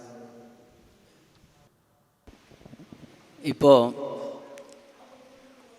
ഖുർആനിൻ്റെ വിഷയത്തിലുള്ള പുതിയ പഠന മേഖലകളും തഫ്സീർ ചെയ്യുന്നതിൻ്റെ രണ്ട് ശൈലികളും നമ്മൾ മനസ്സിലാക്കി. ഇനി നമ്മൾ നേരത്തെ മനസ്സിലാക്കിയ ആ പുതിയ പഠന മേഖലകൾ, അവയെ ജസ്റ്റ് ഒന്ന് അവലോകനം ചെയ്യാം. അതിലേതൊക്കെ നമുക്ക് അംഗീകരിക്കാൻ പറ്റും, അതിലെന്ത് നമ്മൾ നിലപാട് സ്വീകരിക്കണം എന്ന്. ഇക്കാലത്ത് വളരെ ട്രെൻഡിങ് ആയിട്ടുള്ള ഒരു ചർച്ചയാണ് ഖുർആനിനെ ശാസ്ത്രീയമായിട്ട് ശാസ്ത്രീയ കണ്ടെത്തലുകൾ ഉപയോഗിച്ചുകൊണ്ട് മനസ്സിലാക്കുക എന്നത്. ആ വിഷയത്തിൽ പ്രത്യേകമായി തന്നെ സ്വതന്ത്ര രചനകളുണ്ട്. അതല്ലാതെ തഫ്സീർ ചെയ്തു പോകുന്നതിൻ്റെ ഇടയിൽ അത്തരം ആയത്തുകൾ വരുമ്പോൾ അങ്ങനെ അവിടെ തഫ്സീർ ചെയ്യുന്ന രീതിയും ഉണ്ട്. ഇതിനെക്കുറിച്ച് നമ്മൾ പറയുമ്പോൾ വിശുദ്ധ ഖുർആനിൽ ശാസ്ത്രീയ സത്യങ്ങൾ പറഞ്ഞിട്ടുണ്ടോ ഇല്ലയോ എന്നതിൽ നമ്മൾ സംശയിക്കേണ്ടതില്ല. തീർച്ചയായും പറഞ്ഞിട്ടുണ്ട്.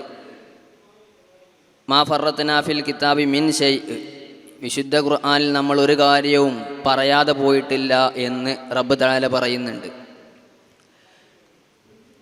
അതുപോലെ ഇമാം ഹുജ്ജത്തുൽ ഇസ്ലാം അബൂ ഹാമിദ് ഗസാലി റഹ്മത്തുള്ളാഹി അലൈഹി അവരുടെ ഇഹ്യാ ഉലൂമുദ്ദീനിൽ ഇക്കാര്യം വളരെ വ്യക്തമായി തന്നെ പറയുന്നുണ്ട്. വിശുദ്ധ ഖുർആനിൽ മതകാര്യങ്ങൾ മാത്രമല്ല, അല്ലാത്ത പ്രാപഞ്ചിക സത്യങ്ങളും ശാസ്ത്രീയമായ കാര്യങ്ങളും എല്ലാ അറിവുകളും അതിലുണ്ട് എന്ന് പറയുന്നുണ്ട്. ഇമാം റാസി റഹിമഹുല്ല അവരുടെ മഫാത്തിഹുൽ ഗൈബ് എന്ന് പറയുന്ന തഫ്സീറിൽ ഇത്തരം ചർച്ചകൾ പല ആയത്തിൻ്റെയും തഫ്സീറിൽ കൊണ്ടുവരുന്നുണ്ട്. അപ്പോൾ റാസി ഇമാം ഒരിടത്ത് പറയുന്നുണ്ട്, സൂര്യനെയും ചന്ദ്രനെയുമെല്ലാം നിങ്ങൾക്ക് ഞാൻ കീഴൊതുക്കി തന്നു എന്ന ആയത്തിൻ്റെ വിശദീകരണത്തിൽ സൂറത്തുൽ അഅറാഫിൻ്റെ 54-ാം ആയത്താണത്. അതിൻ്റെ വിശദീകരണത്തിൽ റാസി ഇമാം പറയുന്നുണ്ട്, ഞാൻ ഇക്കാര്യങ്ങളൊക്കെ ഇങ്ങനെ പറയുമ്പോൾ ഇതൊക്കെ വിശുദ്ധ ഖുർആനിലുണ്ടോ, ഇതൊക്കെ അനുവദനീയമാണോ, ഇങ്ങനെയൊക്കെ പറയാൻ പറ്റുമോ എന്നൊരു പക്ഷേ ചിലർ ചോദിച്ചേക്കാം. അത് പറ്റുമെന്ന് റാസി ഇമാം അവിടെ സമർത്ഥിക്കുന്നുണ്ട്. മാത്രമല്ല ഇമാം സുയൂത്തി റഹിമഹുല്ല അവരുടെ അൽ ഇത്ഖാൻ ഫി ഉലൂമിൽ ഖുർആൻ എന്ന് പറയുന്ന ഗ്രന്ഥത്തിൽ എല്ലാ വിജ്ഞാന ശാഖകളും വിശുദ്ധ ഖുർആനിലുണ്ട്, അതിൽ നിന്ന് കണ്ടെത്താമെന്ന് സമർത്ഥിക്കുന്നുണ്ട്. എത്രത്തോളം എന്ന് വെച്ചാൽ പാചകം ചെയ്യുന്ന രീതി പോലും വിശുദ്ധ ഖുർആനിൽ നിന്ന് കണ്ടെത്താം. നൂല് നൂൽക്കേണ്ടത് എങ്ങനെയാണ്, വല നെയ്യേണ്ടത് എങ്ങനെയാണ് എന്നെല്ലാം വിശുദ്ധ ഖുർആനിൽ നിന്ന് കണ്ടെത്താം എന്ന് പറയുന്നുണ്ട്. അപ്പോൾ വിശുദ്ധ ഖുർആനിൽ ഇത്തരം കാര്യങ്ങൾ പറഞ്ഞിട്ടുണ്ടോ ഇല്ലയോ എന്നതിൽ തർക്കമില്ല. അത് ഖുർആൻ തന്നെ പറയുന്നുണ്ട്, അയിമത്ത് പറഞ്ഞതുമാണ്. എന്നല്ല, ചില ആയത്തുകൾ എടുത്തു നോക്കിയാൽ നമുക്ക് തന്നെ വ്യക്തമായിട്ടത് ബോധ്യപ്പെടും. മനുഷ്യ സൃഷ്ടിപ്പിൻ്റെ വ്യത്യസ്തമായ ഘട്ടങ്ങൾ, അലക്ക, മുള, ഇങ്ങനെയുള്ള കാര്യങ്ങൾ ഖുർആൻ വ്യക്തമായി തന്നെ പറയുന്നുണ്ട്. അപ്പോൾ ശാസ്ത്ര സത്യങ്ങൾ വിശുദ്ധ ഖുർആൻ പരാമർശിച്ചിട്ടുണ്ട്, അതിലുണ്ടോ എന്നതിൽ സംശയമില്ല. ഇനി നമുക്ക് ചർച്ച ചെയ്യേണ്ടത്, അല്ലെങ്കിൽ നമ്മൾ ഡിബേറ്റ് ചെയ്യേണ്ടത്, പുതുതായിട്ട് വരുന്ന വിശുദ്ധ ഖുർആൻ വ്യക്തമായി പറയാത്ത, പരാമർശിക്കാത്ത ശാസ്ത്രീയ നിഗമനങ്ങൾ, ശാസ്ത്രീയ സത്യങ്ങൾ, ഇത് നമുക്ക് ഖുർആനിൽ നിന്ന് വായിച്ചെടുക്കാൻ പറ്റുമോ, നമുക്ക് തഫ്സീറായിട്ട് ഖുർആനിൻ്റെ വിശദീകരണമായിട്ട് പറയാൻ പറ്റുമോ എന്നതാണ്. അതിനെക്കുറിച്ച് ഇൻഷാ അല്ലാഹ് റാസി ഉസ്താദ് സംസാരിക്കും.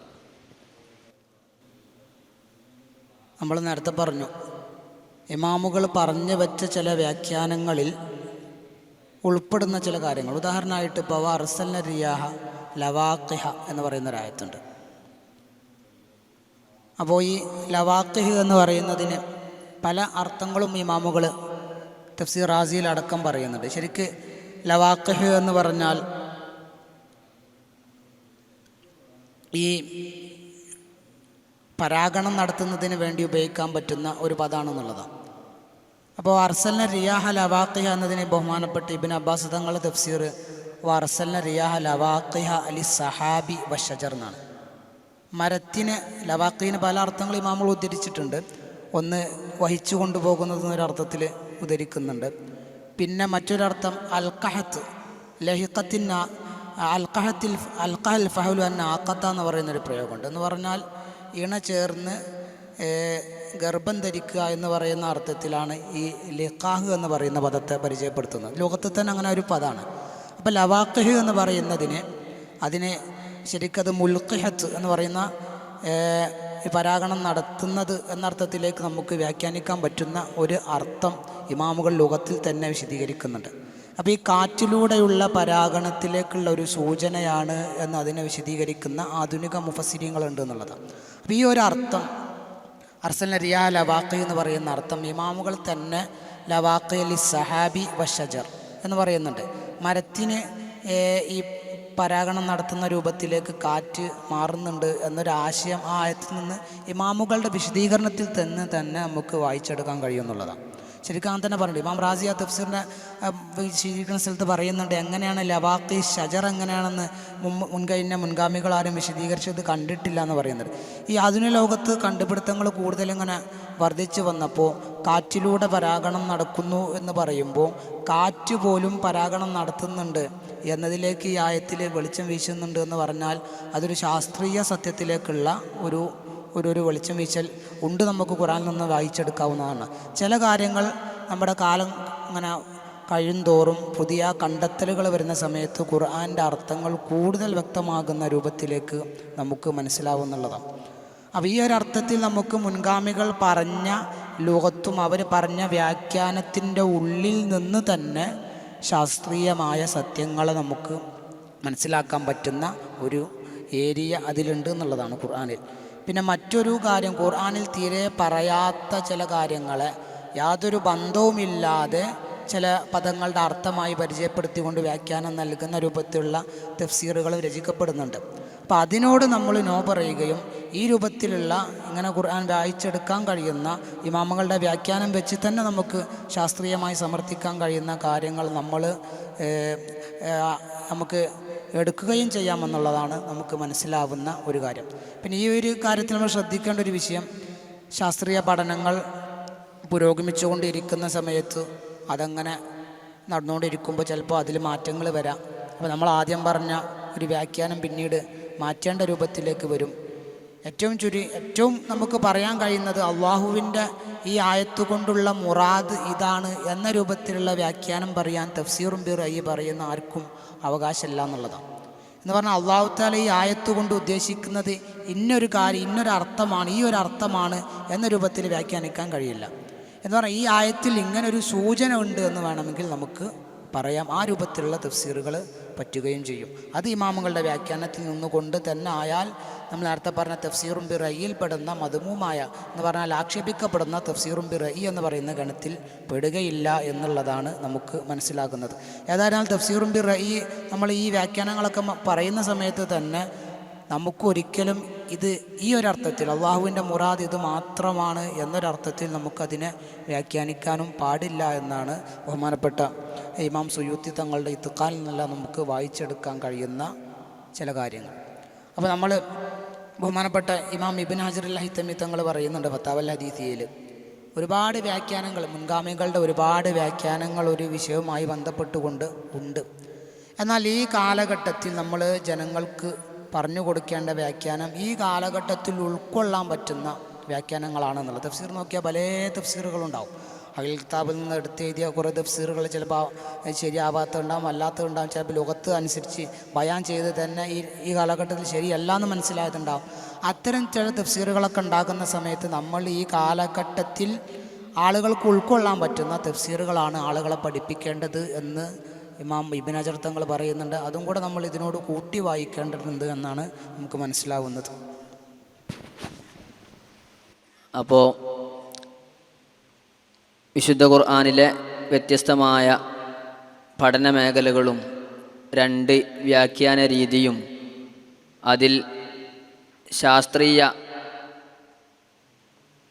ഗവേഷണങ്ങളെ ഖുർആനിൽ നിന്ന് വായിച്ചെടുക്കുന്നതിനോടുള്ള നിലപാടും നമ്മൾ മനസ്സിലാക്കി കഴിഞ്ഞു. ഇനി മറ്റൊരു കാര്യം, ലിറ്റററി ഇൻ്റർപ്രട്ടേഷൻ ഓഫ് ഖുർആൻ, വിശുദ്ധ ഖുർആനിനെ ലിറ്റററി ക്രിട്ടിക് അല്ലെങ്കിൽ ലിറ്റററി റീഡിംഗ് നടത്തുന്നതിനെ കുറിച്ചാണ്. ഈ വിഷയത്തിൽ ഒരുപാട് രചനകൾ വെസ്റ്റിൽ നിന്ന്, യൂറോപ്പിൽ നിന്ന് വന്നിട്ടുണ്ട്.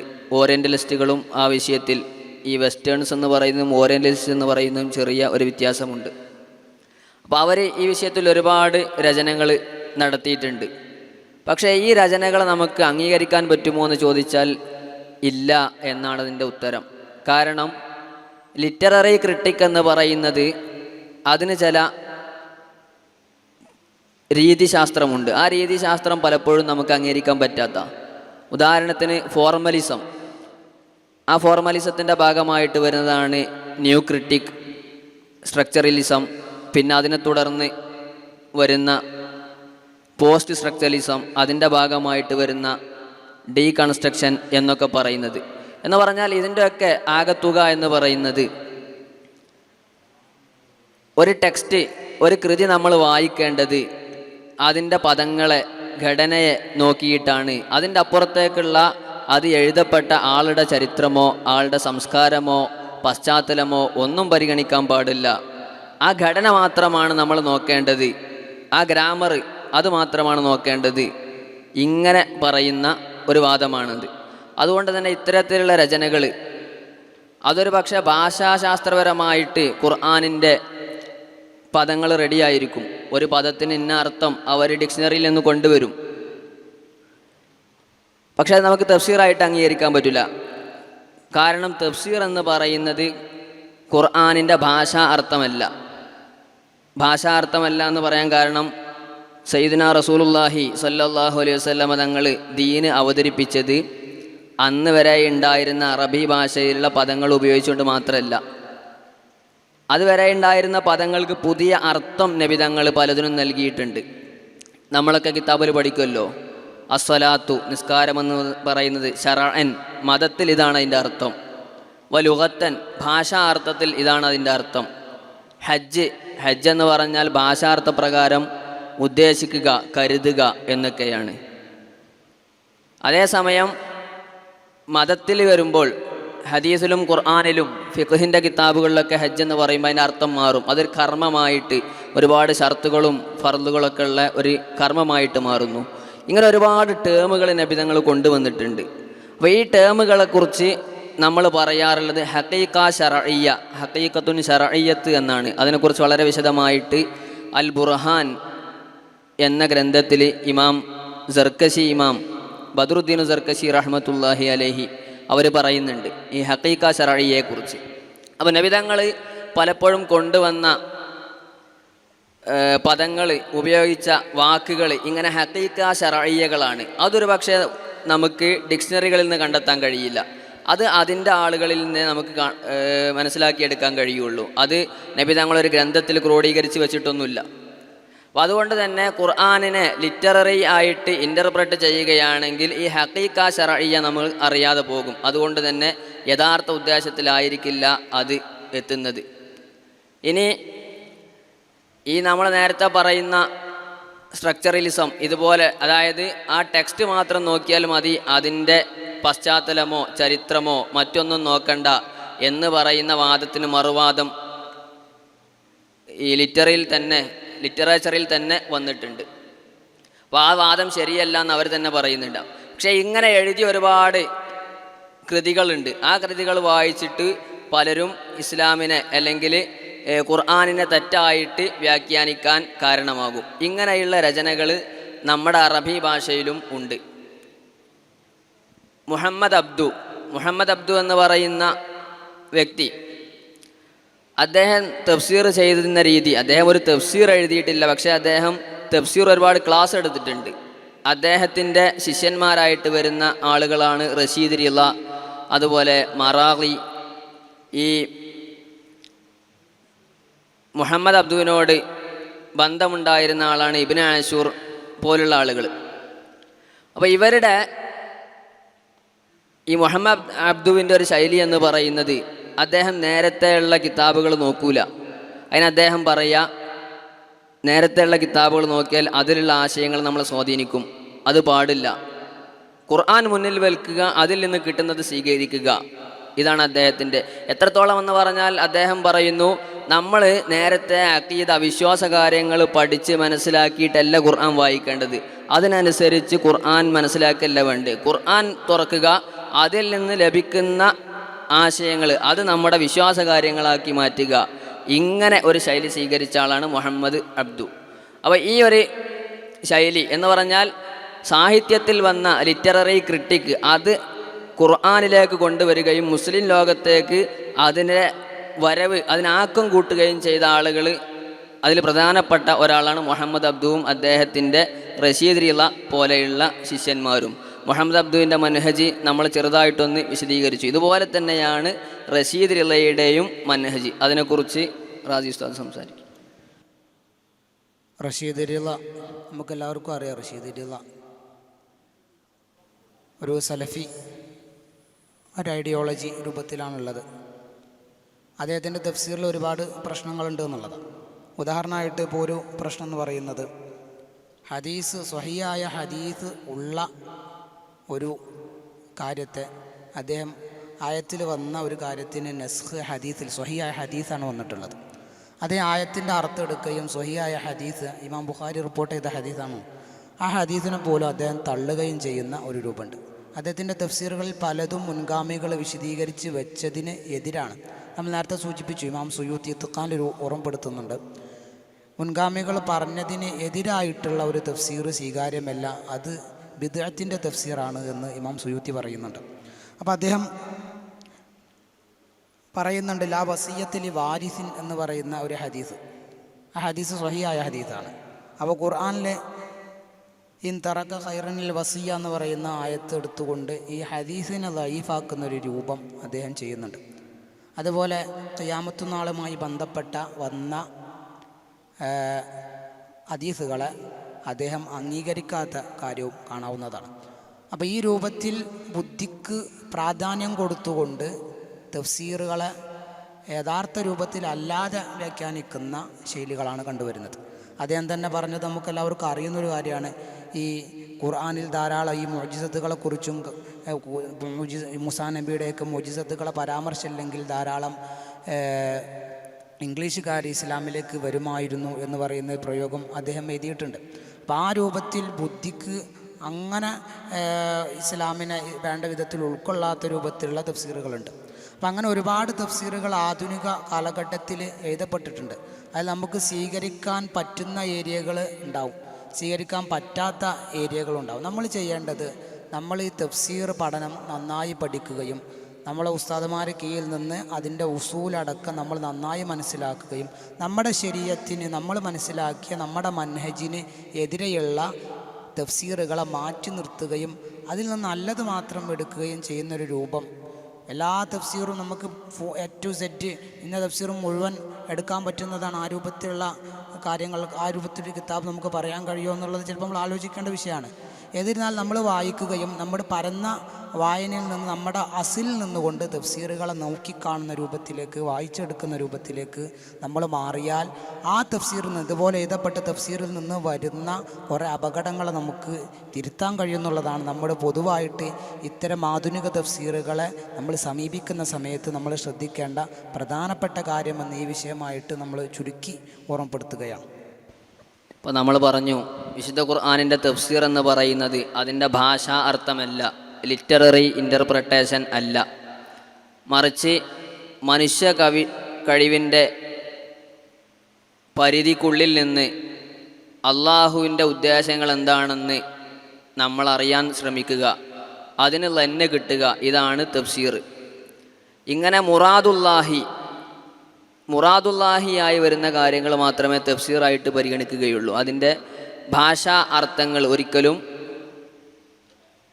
നമുക്ക് അത് മാത്രം വിശുദ്ധ ഖുർആനിൻ്റെ തഫ്സീറാണെന്ന് പറയാൻ പറ്റില്ല. ഇവിടെ നമ്മൾ മനസ്സിലാക്കേണ്ടതാണ് സലഫി മൻഹജ്, വഹാബി മൻഹജ്. അവർ പലപ്പോഴും ഖുർആനിനെ ഇൻ്റർപ്രറ്റ് ചെയ്യുന്നത് ഈ ലിറ്റററി ക്രിട്ടിക് രീതിയിലാണ്. അവർ അള്ളാഹുവിന് കൈയുണ്ട്, കാലുണ്ട് എന്നൊക്കെ പറയാൻ കാരണം വിശുദ്ധ ഖുർആനിൻ്റെ പദങ്ങൾക്ക് ആ ഭാഷാ അർത്ഥം, അതിന് അള്ളാഹു തആല എന്തവിടെ ഉദ്ദേശിച്ചു, ആ പദം കൊണ്ട് നബി തങ്ങൾ എന്തുദ്ദേശിച്ചു എന്ന് നോക്കുന്നതിന് പകരം ഈ രീതിയിലുള്ള വായന നടത്തുന്നത് കൊണ്ടാണ് എന്ന് നമ്മൾ പ്രത്യേകം മനസ്സിലാക്കണം. വിശുദ്ധ ഖുർആനിനെ കുറിച്ച് എഴുതപ്പെട്ട ഗ്രന്ഥങ്ങളിൽ, രചനകളിൽ മറ്റൊരു ശൈലിയിലുള്ളതാണ് ഹെർമനോട്ടിക്സ്. ഹെർമനോട്ടിക്സ് എന്ന് പറയുന്നത് ഒരു കൃതിയെ എങ്ങനെ വ്യാഖ്യാനിക്കാം എന്നതിനെക്കുറിച്ച് ചർച്ച ചെയ്യുന്ന വിജ്ഞാനശാഖയാണ്. അതിൻ്റെ ഭാഗമായിട്ടാണ് ഫിലോളജി, സീമിയോട്ടിക്സ് പോലുള്ള ഒരുപാട് ഉപവിജ്ഞാന ശാഖകളുണ്ട്. അതിലൂടെയെല്ലാം അതിൻ്റെ എല്ലാം മെത്തഡോളജി സ്വീകരിച്ചുകൊണ്ട് വിശുദ്ധ ഖുർആനിനെ കുറിച്ച് ഗ്രന്ഥങ്ങൾ എഴുതപ്പെട്ടിട്ടുണ്ട്. ഇതും നമുക്ക് പലപ്പോഴും നമ്മളെ പാരമ്പര്യ വിജ്ഞാനത്തെ, നമ്മൾ നേരത്തെ മനസ്സിലാക്കി വന്ന കൺസെപ്റ്റുകളെ തള്ളിക്കളയുന്നതായിട്ട് കാണാം. അതിൻ്റെ കാരണം എന്താണെന്ന് ചോദിച്ചാൽ, ഈ ഹെർമനോട്ടിക്സ് എന്ന് പറയുന്ന വിജ്ഞാന ശാഖ രൂപപ്പെട്ടു വരുന്നത് വിശുദ്ധ ഖുർആനിനെ വ്യാഖ്യാനിക്കുക എന്ന രീതിയിലല്ല, കൃതികളെ, സാഹിത്യകൃതികളെ അല്ലെങ്കിൽ മറ്റുള്ള കൃതികളെ, പ്രത്യേകിച്ചും ബൈബിളിനെ വിശദീകരിക്കാൻ വേണ്ടിയിട്ടാണ്. അപ്പം അതിന് പറ്റുന്ന രീതിയിലുള്ള മെത്തഡോളജിയാണ് ഹെർമനോട്ടിക്സ് സ്വീകരിച്ചിട്ടുള്ളത്. ബൈബിളിൻ്റെ രീതി എന്ന് പറയുന്നത്, ബൈബിളിനെ കുറിച്ച് നമ്മൾ, അല്ലെങ്കിൽ അവർ വഹി എന്ന് പറയുന്നതും നമ്മൾ ഖുർആനിനെ കുറിച്ച് വഹി എന്ന് പറയുന്നതും വ്യത്യാസമുണ്ട്. വിശുദ്ധ ഖുർആൻ വഹിയാണെന്ന് പറയുന്നത് അതിൻ്റെ ഓരോ പദങ്ങളും അള്ളാഹുവിൽ നിന്ന് നബിതങ്ങൾക്ക് ലഭിച്ചു, നമുക്ക് 100% ഉറപ്പുണ്ട് അതെല്ലാം അള്ളാഹുവിൽ നിന്നാണെന്ന്. പക്ഷേ ബൈബിൾ അങ്ങനെയല്ല. ബൈബിൾ തതവ്വുർ, അതിങ്ങനെ പരിണമിച്ച് വ്യത്യസ്ത കാലങ്ങളിൽ രൂപപ്പെട്ട് വന്ന ഒരു സംഗതിയാണ്. അപ്പോൾ അതിനനുസരിച്ചുള്ള ഈ ഒരു പ്രത്യേകത മനസ്സിലാക്കിയിട്ടാണ് ഹെർമനോട്ടിക്സ് സംവിധാനിച്ചിട്ടുള്ളത്. അപ്പോൾ ആ ഹെർമനോട്ടിക്സ് വെച്ചിട്ട്, ആ മെത്തഡോളജി വെച്ചിട്ട് നമ്മൾ വിശുദ്ധ ഖുർആൻ വായിക്കുമ്പോൾ, അല്ലെങ്കിൽ അതിനെ ഓറിയൻ്റലിസ്റ്റുകൾ, പാശ്ചാത്യ രചയിതാക്കൾ വിശുദ്ധ ഖുർആനിനെ ആ ഹെർമനോട്ടിക്സ് വെച്ച് ചർച്ച ചെയ്യുമ്പോൾ, വിശകലനം ചെയ്യുമ്പോൾ സ്വാഭാവികമായിട്ടും തെറ്റുകൾ ഒരുപാട് വരും. കാരണം ആ മെത്തഡോളജിയിൽ വന്ന തെറ്റാണ് അതിൻ്റെ പിന്നിൽ വർത്തിക്കുന്നത്. അപ്പോൾ ഈ ഹെർമനോട്ടിക്സിൽ വരുന്ന ഒരുപാട് വിജ്ഞാനശാഖകൾ ഇതിലൊരുപാട് രചനകൾ കാണാമെങ്കിലും അത് നമ്മൾ വായിക്കുമ്പോൾ വളരെ ശ്രദ്ധിച്ചു കൊണ്ടായിരിക്കണം വായിക്കുന്നത്. അത് തഫ്സീറായിട്ട് പലപ്പോഴും നമുക്ക് മനസ്സിലാക്കാൻ, തഫ്സീറായിട്ടല്ല ഖുർആനിനെ കുറിച്ചുള്ള അംഗീകൃതമായിട്ടുള്ള പഠനമായിട്ട് പോലും പലപ്പോഴും മനസ്സിലാക്കാൻ പറ്റുകയില്ല. ഖുർആനിനെ കുറിച്ചുള്ള മറ്റൊരു ചർച്ചയാണ് ഖുർആനിൻ്റെ ചരിത്രങ്ങൾ. അതിനെ ദേശരാഷ്ട്ര സങ്കല്പങ്ങൾക്കനുസരിച്ച് എങ്ങനെ വായിക്കണം. അസ്ഹാബുൽ കഹ്ഫിൻ്റെ കഥയുണ്ടാകും, അങ്ങനെ ഒരുപാട് കഥയുണ്ടാകും. മറ്റു സംഭവങ്ങൾ, ഈ സംഭവങ്ങളൊക്കെ പണ്ടത്തെ പോലെയല്ല ഇപ്പോഴത്തെ വേൾഡ് ഓർഡർ ഉള്ളത്. ഇന്ന് ബൗണ്ടറിയുള്ള ഓരോ ദേശത്തിനും പ്രത്യേകമായിട്ടുള്ള രീതിശാസ്ത്രവും പ്രത്യേകമായ നിയമങ്ങളും ഭരണഘടനയും ഒക്കെ ഉള്ള രീതിയാണ്. അതോടുകൂടെ പഴയ ബൗണ്ടറിയിൽ നിന്ന് ഒരുപാട് വ്യത്യാസങ്ങൾ വന്നിട്ടുണ്ട്. അപ്പോൾ ഇന്നത്തെ ദേശരാഷ്ട്രങ്ങൾക്കനുസരിച്ച് എങ്ങനെ ഖുർആനിൻ്റെ ചരിത്രത്തെ വായിക്കണം, അങ്ങനെ വായിക്കുന്നതിൻ്റെ പ്രസക്തി, അതിനെത്രത്തോളം സ്കോപ്പുണ്ട് എന്നത് മറ്റൊരു ചർച്ചയാണ്. അതിനെക്കുറിച്ച് റാജി ഉസ്താദ് സംസാരിക്കും. ഖുർആനിൽ ഒരുപാട് സ്ഥലങ്ങളെ പരിചയപ്പെടുത്തുന്നുണ്ട്. അതുപോലെ തന്നെ ഒരുപാട് പ്രവാചകന്മാർ വന്ന അവർ താമസിച്ച സ്ഥലങ്ങളുണ്ട്. അപ്പോൾ നമ്മൾ തഫ്സീർ വായിക്കുന്ന സമയത്ത് അല്ലെങ്കിൽ ഖുർആൻ വായിക്കുന്ന സമയത്ത് ഈ സ്ഥലങ്ങളെല്ലാം എവിടെയായിരിക്കും? ഉദാഹരണമായിട്ട് ഇപ്പോൾ മൂസാ നബിയുടെ ചരിത്രം വായിക്കുന്ന സമയത്ത് ഖദർ അലൈഹി സ്വലാമിനെ കാണാൻ പോയൊരു സംഭവമുണ്ട്. അപ്പോൾ മജ്മഉൽ ബഹ്റൈൻ എന്ന് പറയുന്ന സ്ഥലത്ത് വെച്ചാണ് ഖദർ നബിയായിട്ട് കണ്ടുമുട്ടുന്നതെന്ന് പറയുന്നുണ്ട്. അങ്ങനെ ഈ നമ്മൾ തഫ്സീർ ഓതുന്ന സമയത്ത് പ്രത്യേകമായി ശ്രദ്ധിക്കേണ്ട ഈ ഖുർആനിൽ പറയുന്ന ഈ സ്ഥലങ്ങളെല്ലാം എവിടെയായിരിക്കുന്നത്. ആദം നബി അലൈഹി സ്വലാത്തു വസ്സലാമിൻ്റെ കഥ നമ്മൾ ചരിത്രങ്ങൾ നമ്മൾ പറയുന്ന സമയത്ത് നമുക്കറിയാം, ശ്രീലങ്കയും അതുപോലെ തന്നെ ഇന്ത്യയും പിന്നെ ഗൾഫും മുസ്ദലിഫയും അറഫയെല്ലാം കടന്നു വരുന്ന ഒരു ബൗണ്ടറി ആദം നബി അലൈഹി സ്വലാത്തു വസ്സലാമിൻ്റെ ചരിത്രത്തിൽ നമുക്ക് വായിക്കാവുന്നതാണ്. ബഹുമാനപ്പെട്ട നൂഹ് അലൈഹി സ്വലാത്തു വസ്സലാമിൻ്റെ ചരിത്രത്തിലേക്ക് വരുമ്പോൾ നൂഹ് അലൈഹി സ്വലാത്തു വസ്സലാം താമസിച്ചിരുന്നത്, അവരുടെ കൗമ് ജനത താമസിച്ചിരുന്നത് കൂഫയിലായിരുന്നു എന്നുള്ള, ഇന്നത്തെ കൂഫയിലായിരുന്നു താമസിച്ചിരുന്നത് എന്നുള്ള. പിന്നെ അങ്ങനെ വെള്ളപ്പൊക്കം ഉണ്ടാവുകയും പിന്നീട് ആ കപ്പലിൽ കയറുകയും കപ്പൽ മക്കയിലേക്ക് എത്തി എന്നൊക്കെ ചരിത്ര കിതാബുകൾ കാണാം. അതേപോലെ തന്നെ അവിടെ നിന്ന് അവസാനം വസ്തവത്തലൽ ജൂതി പർവ്വതത്തിൻ്റെ മേലാണ് അത് നങ്കൂരമിട്ടത് എന്ന് ഖുർആനിൽ പറയുന്നുണ്ട്. അങ്ങനെ വരുമ്പോൾ ഈ ജൂതി പർവ്വതം എവിടെയായിരിക്കുമെന്നുള്ളത് ഒരു തഫ്സീറുമായി ബന്ധപ്പെടുന്ന ആൾ, ഖുർആൻ വ്യാഖ്യാനം പഠിക്കാൻ ഉദ്ദേശിക്കുന്ന ആൾ അന്വേഷിക്കേണ്ട ഒരു ഏരിയയാണ്. ആധുനിക അവിടെ തഫ്സീർ എഴുതുന്ന ആൾക്ക് ഒരു സ്കോപ്പുള്ള ഒരു ഏരിയയാണ് ഖുർആൻ്റെ ചരിത്രം ഏതൊക്കെ രാഷ്ട്രങ്ങളിലാണ്, ദേശങ്ങളിലാണ് നടന്നത് എന്നുള്ളൊരു പഠനം. ആ പഠനമായി ധാരാളം പുസ്തകങ്ങൾ എഴുതപ്പെട്ടിട്ടുണ്ട്. ഇപ്പോൾ ഒന്നുകൂടെ കാലങ്ങളിങ്ങനെ മാറി വരുമ്പോൾ, ബൗണ്ടറികൾ മാറി വരുമ്പോൾ, നാടിൻ്റെ പേര് മാറി വരുമ്പോൾ ചിലപ്പോൾ ഒന്നുകൂടെ അതിന് പ്രസക്തി ഒന്നുകൂടെ വർദ്ധിക്കും എന്നുള്ളതാണ്. അപ്പോൾ ഈ അറാറത്ത് എന്ന് പറയുന്ന ഒരു അർമീനിയയിലുള്ള മലമുകളിലാണെന്ന് പറയുന്നുണ്ട്. ആ പ്രയോഗം നമ്മുടെ തഫ്സീറുകളിൽ 5 or 6 സ്ഥലങ്ങൾ പറയുന്നുണ്ട്. മെസൊപ്പൊട്ടോമിയയിലാണ് എന്ന് പറയുന്ന ഏരിയകളുണ്ട്, ഷാമിൽ എന്ന് പറയുന്ന രൂപങ്ങളുണ്ട്, അങ്ങനെ തുർക്കിയിലാണെന്ന് പറയുന്ന ഒരു രൂപത്തിലൊക്കെ നമുക്ക് തഫ്സീറിൽ കാണാം. അപ്പോൾ നമ്മൾ ആ തഫ്സീർ പണ്ടത്തെ ഏരിയ എന്ന് പറയുന്നത് വളരെ വിശാലമായ ഏരിയ ആയിരിക്കും എന്നുള്ളതാണ്.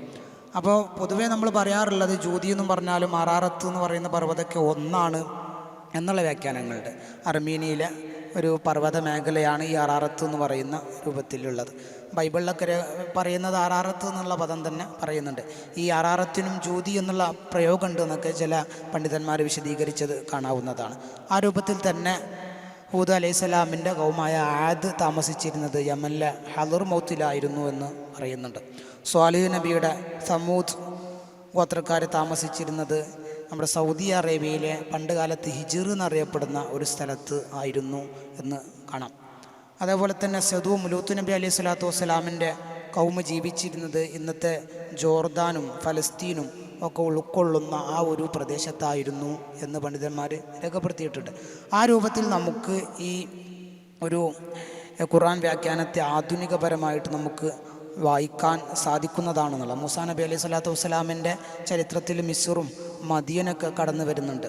അപ്പോൾ മദിയൻ എന്ന് പറയുന്ന തബൂക്ക് ഏകദേശം ജോർദാൻ്റെ ഒക്കെ അടുത്തായിട്ട് വരുന്ന തബൂക്ക്, സൗദി അറേബ്യയും ജോർദാനും ഒക്കെ ഉൾക്കൊണ്ട് സിറിയയിലേക്ക് കടക്കുന്ന രൂപത്തിലായിരുന്നു അന്ന് ശുഐബ് നബി അലൈഹി സ്വലാമിൻ്റെ കൗമ് ജനത ജീവിച്ചിരുന്നത് എന്നാണ്. അപ്പോൾ ഇത്തരം കാര്യങ്ങളൊക്കെ അത് ഏത് ഏരിയയിലാണ് വരുന്നത് എന്ന് അറിയുന്നത് ചരിത്രപരമായി മൂസാ നബി അലൈഹി സ്വലാത്തു വസ്സലാമിൻ ചരിത്രമൊക്കെ വായിക്കുന്ന സമയത്ത് മൂസാ നബി ആദ്യം എവിടെ നിന്ന് മിസ്റിൽ നിന്ന് മദീനയിലേക്ക് പോകുന്നു, തൂരിസീനയിലേക്ക് അങ്ങനെ വരുന്നു, അത്തരം ചരിത്രത്തെക്കുറിച്ചുള്ള വ്യക്തമായൊരു അവബോധമുണ്ടാകുന്നതിന് വേണ്ടി ഇത്തരം ചില പഠനങ്ങൾ ഉപകരിക്കുമെന്നാണ് നമുക്ക് മനസ്സിലാവുന്നത്. അപ്പോൾ ആ രൂപത്തിലുള്ളൊരു വായന നമുക്ക് ആധുനികമായിട്ട് തഫ്സീർ വായിക്കുന്ന സമയത്ത് വായിക്കാവുന്നതാണ്.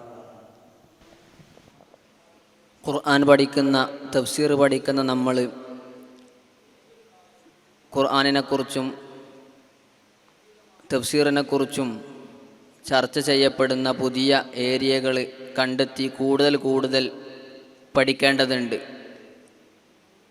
മറ്റുള്ളവർ ഓറിയൻ്റലിസ്റ്റുകളും വെസ്റ്റേൺസുമെല്ലാം ഖുർആനിനെക്കുറിച്ച് പറയുന്ന ആരോപണങ്ങൾ, ആ ആരോപണങ്ങൾക്ക് നമ്മൾ കൃത്യമായ മറുപടിയും കണ്ടെത്തുമ്പോഴാണ് നമ്മുടെ പഠനം അതിൻ്റെ പരിപൂർണതയിൽ എത്തുന്നത്.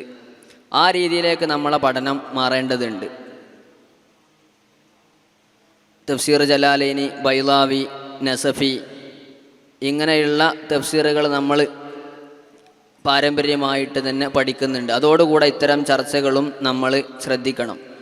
പക്ഷേ ഇവിടെ ഒരു കാര്യം ഉണർത്താനുള്ളത്, തുടങ്ങി പഠിക്കുന്ന വിദ്യാർത്ഥികൾ, ജലാലൈനി തുടങ്ങിയ അല്ലെങ്കിൽ ഉലൂമുൽ ഖുർആൻ തുടങ്ങിയ വിദ്യാർത്ഥികൾ ഇത്തരം മേഖലകളിലേക്ക്, നമ്മളിപ്പോൾ ആദ്യം ഒരുപാട് മേഖലകൾ പറഞ്ഞല്ലോ, അത്തരം മേഖലകളിൽ കൂടുതൽ ചർച്ച ചെയ്യേണ്ടതില്ല എന്നാണ് വ്യക്തിപരമായ അഭിപ്രായം. ആദ്യകാലത്ത് നമ്മളെ ഉസ്താദുമാരിൽ നിന്ന് കൃത്യമായിട്ട് അവർ ഓതിത്തരുന്ന കിതാബുകൾ, അതിൻ്റെ ശുറൂഹും ഹവാശിയും, വലിയ റാസി, അതുപോലെ തൊബരി പോലുള്ള തഫ്സീറുകൾ മുത്താല ചെയ്യുക. പിന്നീട് നമ്മളൊരു പഠനത്തിൻ്റെ ഘട്ടം ഏകദേശം തഫ്സീറുകളൊക്കെ നോക്കി തഫ്സീറിൻ്റെ വിഷയത്തിൽ നമുക്ക് നിലപാടുകളൊക്കെ ഉറച്ചതിൻ്റെ ശേഷമായിരിക്കാം മറ്റേ കിതാബുകൾ, നേരത്തെ നമ്മൾ പറഞ്ഞ വിജ്ഞാന ശാഖകളൊക്കെ നോക്കുന്നത്. അല്ലെങ്കിൽ ഒരു പക്ഷേ നമുക്ക് 4 പ്രശ്നങ്ങൾ വരാൻ സാധ്യതയുണ്ട്, അല്ലെങ്കിൽ 4 കാര്യങ്ങൾ ശ്രദ്ധിക്കണമെന്ന് പറയാം. ചില ആളുകൾ, മുത്തഅല്ലിമീങ്ങൾക്ക് തുടങ്ങി പഠിക്കുന്ന സമയത്ത് തന്നെ ഉലൂമുൽ ഖുർആനിൽ വ്യത്യസ്തമായ നമ്മൾ നേരത്തെ പറഞ്ഞതുപോലെയുള്ള പഠനങ്ങൾ വായിക്കാൻ കൊടുക്കുന്നു, അതിനെക്കുറിച്ച് പഠിച്ച് അവതരിപ്പിക്കാൻ പറയുന്നു. ഇതിൻ്റെ ഒരു പ്രശ്നമെന്ന് പറയുന്നത്, ഇങ്ങനെ പറയുന്ന സജസ്റ്റ് ചെയ്ത് കൊടുക്കുന്ന പുസ്തകങ്ങൾ പലപ്പോഴും ഈ കൊടുക്കുന്ന ആളുകൾ പരിപൂർണമായിട്ട് വായിക്കുന്നില്ല. അവർ ഇന്ന വിഷയത്തിലൊരു പഠനമുണ്ട് എന്നറിഞ്ഞു, അത് പഠിച്ചു വരാൻ പറഞ്ഞു. ഈ മുത്തഅല്ലിമാണെങ്കിലോ കൃത്യമായിട്ട് തഫ്സീറിൻ്റെയോ ഉലൂമുൽ ഖുർആനിൻ്റെയോ ഉസൂലുകൾ ശരിയായ രീതിയിൽ മനസ്സിലാക്കിയ ആളുമല്ല. അപ്പോൾ ഒരു പക്ഷേ തെറ്റായ ആശയങ്ങൾ, പ്രത്യേകിച്ച് നമ്മൾ നേരത്തെ പറഞ്ഞ മെത്തഡോളജിയിൽ രചിക്കപ്പെട്ട ഗ്രന്ഥങ്ങളാകുമ്പോൾ ഈ മുത്തഅല്ലിമിൻ്റെ മനസ്സിലേക്ക് കടന്നുകൂടാൻ സാധ്യതയുണ്ട്. ചിലർ പറയുന്ന ഒരു ന്യായമുണ്ട്, അത് ഞാനത് വായിച്ചോളാം, എനിക്കതിൽ നിന്ന് മനസ്സിലായത് ഞാൻ സ്വീകരിക്കുന്നുള്ളൂ, മനസ്സിലാകാത്തത് ഞാൻ സ്വീകരിക്കൂല എന്ന്. അതിനെക്കുറിച്ച് നമുക്ക് പറയാനുള്ളത്, മഹാനായ ശൈഖുൽ അക്ബർ ഇബ്നു അറബി തങ്ങളുടെ ഗ്രന്ഥങ്ങൾ വായിക്കരുത് എന്നൊരു പണ്ഡിതൻ പറഞ്ഞപ്പോൾ ആ പണ്ഡിതനോട് ഒരാൾ പറഞ്ഞു, അത് പ്രശ്നമല്ല, ഞാൻ വായിക്കാം, ഞാൻ എനിക്ക് മനസ്സിലായതേ അതിൽ നിന്ന് സ്വീകരിക്കും, മനസ്സിലാകാത്തതൊന്നും ഞാൻ അതിൽ നിന്ന് സ്വീകരിക്കുകയില്ല എന്ന് പറഞ്ഞപ്പോൾ ഈ പണ്ഡിതൻ പറഞ്ഞു, നിനക്ക് മനസ്സിലായില്ല എന്ന് പറയുന്ന, മനസ്സിലാകാതെ നീ ഒഴിവാക്കുന്ന വിഷയങ്ങൾ അതിനെനിക്ക് പേടിയില്ല, നിനക്ക് മനസ്സിലായ വിഷയങ്ങളിലാണ് എനിക്ക് പേടിയുള്ളത് എന്ന് പറഞ്ഞാൽ, ഈ തഫ്സീർ നോക്കിയിട്ട് അല്ലെങ്കിൽ അത്തരം ഗ്രന്ഥങ്ങൾ നോക്കിയിട്ട് നമുക്ക് മനസ്സിലായി എന്ന് കരുതുന്ന കാര്യങ്ങൾ അതായിരിക്കും ശരിക്കതിലുണ്ടാവുക. അതുപോലെ ഈ ചെറിയ വിദ്യാർത്ഥികൾക്ക് ഇത്തരം പഠനങ്ങൾ നൽകുമ്പോൾ അവരിൽ നമ്മളറിയാതെ തെറ്റായ ആശയങ്ങൾ ഒരുപക്ഷെ കടന്നുകൂടാൻ സാധ്യതയുണ്ട്. മറ്റൊന്ന്, ഇനി തെറ്റായ ചിന്തകളൊന്നും കടന്നുകൂടാതെ തന്നെ നമ്മൾ ഇത്തരം പഠനങ്ങൾ അവരെ കൊണ്ടിങ്ങനെ വായിപ്പിക്കുകയാണെങ്കിൽ, നമ്മളെ പാരമ്പര്യ തഫ്സീർ അത് തുടങ്ങുന്ന സമയത്ത് തന്നെ വായിപ്പിക്കുകയാണെങ്കിൽ അവരുടെ ചിന്ത ആ രീതിയിലേക്ക് മാറും. ഒരുപക്ഷെ നമുക്ക് അവരുന്നയിക്കുന്ന ചോദ്യങ്ങൾക്ക് മറുപടി കൊടുക്കാൻ കഴിയും, പക്ഷെ അവരുടെ ചിന്ത ആ രീതിയിലേക്ക് മാറിയിട്ടുണ്ടാകും. വീണ്ടും നമ്മൾ മറുപടി കൊടുക്കാത്ത ചോദ്യങ്ങൾ ഇങ്ങനെ ഉണ്ടായി വരും, അതിനിങ്ങനെ മറുപടി കൊടുക്കേണ്ടി വരും. എന്ന് പറഞ്ഞാൽ, ഒരു മരം, ആ മരത്തിൽ ഇലകൾ വരുമ്പോൾ നമ്മളത് നുള്ളിക്കളയുന്നു, പക്ഷേ അടുത്ത ഇല വീണ്ടും വരും, അടുത്ത ഇല വീണ്ടും വരും. ഇതേപോലെയായിരിക്കും ഇത്തരം ഗ്രന്ഥങ്ങൾ നിരന്തരമായിട്ട് വായിച്ച് തോട്ട് പാറ്റേൺ ആ രീതിയിലേക്ക് രൂപപ്പെട്ടാൽ. അതുകൊണ്ട് നമ്മുടെ തോട്ട് പാറ്റേൺ ഓരോ മുത്താലിമിൻ്റെയും വളർന്നു വരുന്ന ഓരോ വിദ്യാർത്ഥിയുടെയും ചിന്ത നേരത്തെയുള്ള മുഫസ്സിറുകൾ, നേരത്തെയുള്ള അസാധ്യതത്ത് അവർ മനസ്സിലാക്കിയ അവർ മനസ്സിലാക്കിയ അവർ പുലർത്തിപ്പോകുന്ന ഒരു ചിന്താരീതിയുണ്ട്. ആ രീതിയിലൂടെ തന്നെ നിലനിർത്താൻ ആദ്യം തന്നെ പാരമ്പര്യ തഫ്സീറുകളിൽ ശ്രദ്ധ ഊന്നുന്നതായിരിക്കും നല്ലത് എന്നതാണ്. മറ്റൊന്നാണ്, ഈ പുതിയ രചനകൾ വായിക്കുമ്പോൾ നമുക്ക് കാര്യം കൃത്യമായിട്ട് മനസ്സിലാകാതെ പോകും. എന്ന് പറഞ്ഞാൽ അക്കാഡമിക് സ്റ്റഡിയുടെ അല്ലെങ്കിൽ ഇസ്ലാമേതര നമ്മളെ ഈ പാരമ്പര്യ പഠനം അതിൻ്റെ പുറത്തുള്ളൊരു ശൈലി എന്ന് പറഞ്ഞാൽ അതിൽ കർലാവിനെ ഉദ്ധരിക്കുന്നുണ്ടാവും, ഇബ്നു വാസിനെ ഉദ്ധരിക്കുന്നുണ്ടാകും, ഇബ്നു ഹസ്മിനെ ഉദ്ധരിക്കുന്നുണ്ടാവും, റാസി ഇമാമിനെ ഉദ്ധരിക്കുന്നുണ്ടാകും, തബരി ഇമാമിനെ ഉദ്ധരിക്കുന്നുണ്ടാവും, എല്ലാവരെയും ഉദ്ധരിക്കും. അതിൽ സുന്നിയാണോ ബിദഴിയാണോ എന്ന് നോക്കിയിട്ടല്ല ഉദ്ധരിക്കുക. അപ്പോൾ ഇതൊക്കെ മനസ്സിലാക്കുന്ന ഒരു മുത്തഅല്ലിമിന് ഒരു പക്ഷേ ഒരു ഘട്ടം കഴിഞ്ഞാൽ അത് കൃത്യമായിട്ട് വായിച്ചാൽ പിടുത്തം കിട്ടും, ഇതിലാരെയാണ് സ്വീകരിക്കേണ്ടത് സ്വീകരിക്കേണ്ടാത്തത് എന്ന്. ഇങ്ങനെ മനസ്സിലാക്കാത്ത മുത്തഅല്ലിമീങ്ങൾ, ഇതൊന്നും കൃത്യമായിട്ട് മനസ്സിലാക്കാത്ത ആളുകൾ ഇത്തരം ഗ്രന്ഥങ്ങൾ വായിക്കുമ്പോൾ പലപ്പോഴും തെറ്റ് വരുന്നതായിട്ട് നമ്മൾ കാണുന്നുണ്ട്. ഈ പുതിയ എഴുത്തുകളിൽ ബിദ്അത്തിൻ്റെ ആളുകളെക്കുറിച്ച് ഇമാമെന്ന് പ്രയോഗിക്കുന്ന ആളുകൾ, അതൊക്കെ ഇത്തരം ഈ ആദ്യ കാലഘട്ടത്തിൽ തന്നെ പുതിയ പുതിയ രചനകൾ, നമ്മുടെ പാരമ്പര്യ ഗ്രന്ഥമല്ലാത്ത ഗ്രന്ഥങ്ങൾ വായിക്കുന്നതുകൊണ്ടുള്ള പ്രശ്നമാണ് എന്ന് മനസ്സിലാക്കുന്നു. അതുകൊണ്ട് നമ്മൾ ഈ വിഷയങ്ങൾ കൂടുതലായിട്ട് പഠിക്കണം. പഠിക്കുന്നത് ആദ്യഘട്ടത്തിൽ പാരമ്പര്യ ഗ്രന്ഥങ്ങളാവുക.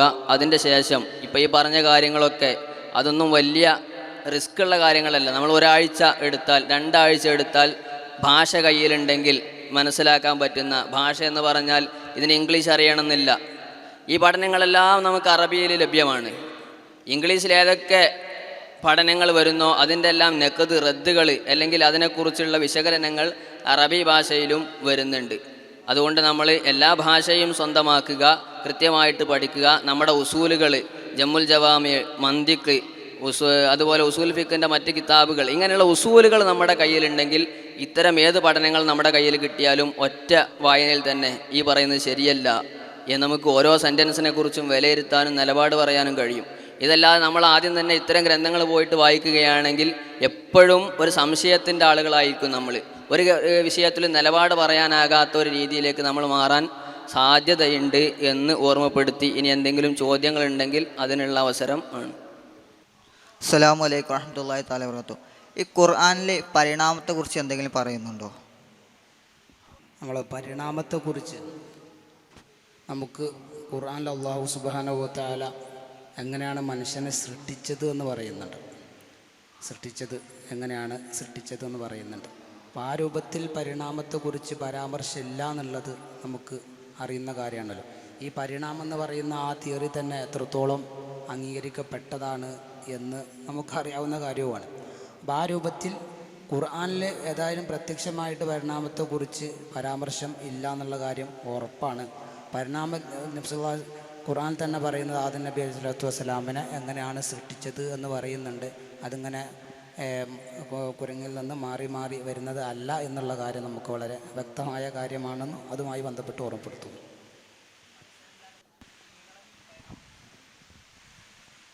മനുഷ്യനല്ലാതെ വേറെ ഏതെങ്കിലും ജീവികൾ പരിണാമം സംഭവിച്ചിട്ടുണ്ടായെന്ന് ഖുർആനിൽ പരാമർശമുണ്ടോ?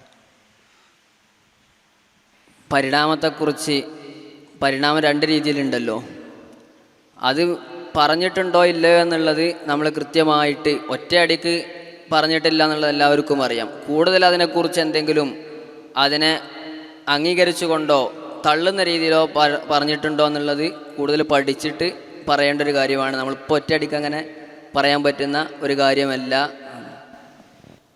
അതേക്കുറിച്ച് തന്നെ കശ്ഫു സുയൂഫ് എന്ന് പറയുന്നൊരു കിതാബിൽ പരിണാമം ഉണ്ടെങ്കിൽ തന്നെ അത് ഇസ്ലാമിന് എതിരാവാത്ത രൂപത്തിൽ വേണമെങ്കിൽ വ്യാഖ്യാനിക്കാം, അല്ലെങ്കിൽ ഇല്ല എന്ന് പറഞ്ഞാൽ ഉണ്ട് എന്ന് പറഞ്ഞാൽ വളരെ വിശദമായിട്ട് കശ്ഫു സുയൂഫ് എന്ന് പറയുന്ന ഒരു കിതാബിൽ ആധുനിക പണ്ഡിതൻ രചിച്ച കിതാബാണ്. അതിൽ വിശദമായിട്ട് ആ വിഷയം പറയുന്നുണ്ട്. പല രൂപത്തിൽ പരിണാമത്തെ വ്യാഖ്യാനിക്കുന്നത് കാണുന്നുണ്ട്. അപ്പം അത് നിങ്ങൾക്ക് നോക്കാവുന്നതാണ് എന്ന് ഓർമ്മപ്പെടുത്തുന്നു. വിശുദ്ധ ഖുർആനിൻ്റെ തഫ്സീർ ഈ പുതിയ കാലത്തോട് അനുസൃതമായിക്കൊണ്ട് പുതിയ കാലത്തെ പ്രശ്നങ്ങളും ഇപ്പോൾ AI ChatGPT അടക്കം കടന്നു വന്ന ഈ ഒരു കാലഘട്ടത്തിൻ്റെ സാഹചര്യമൊക്കെ ഉൾപ്പെടുത്തി ഖുർആൻ്റെ ഒരു പുതിയ തഫ്സീർ ഇനിയും രചിക്കപ്പെടാൻ കഴിയുമോ?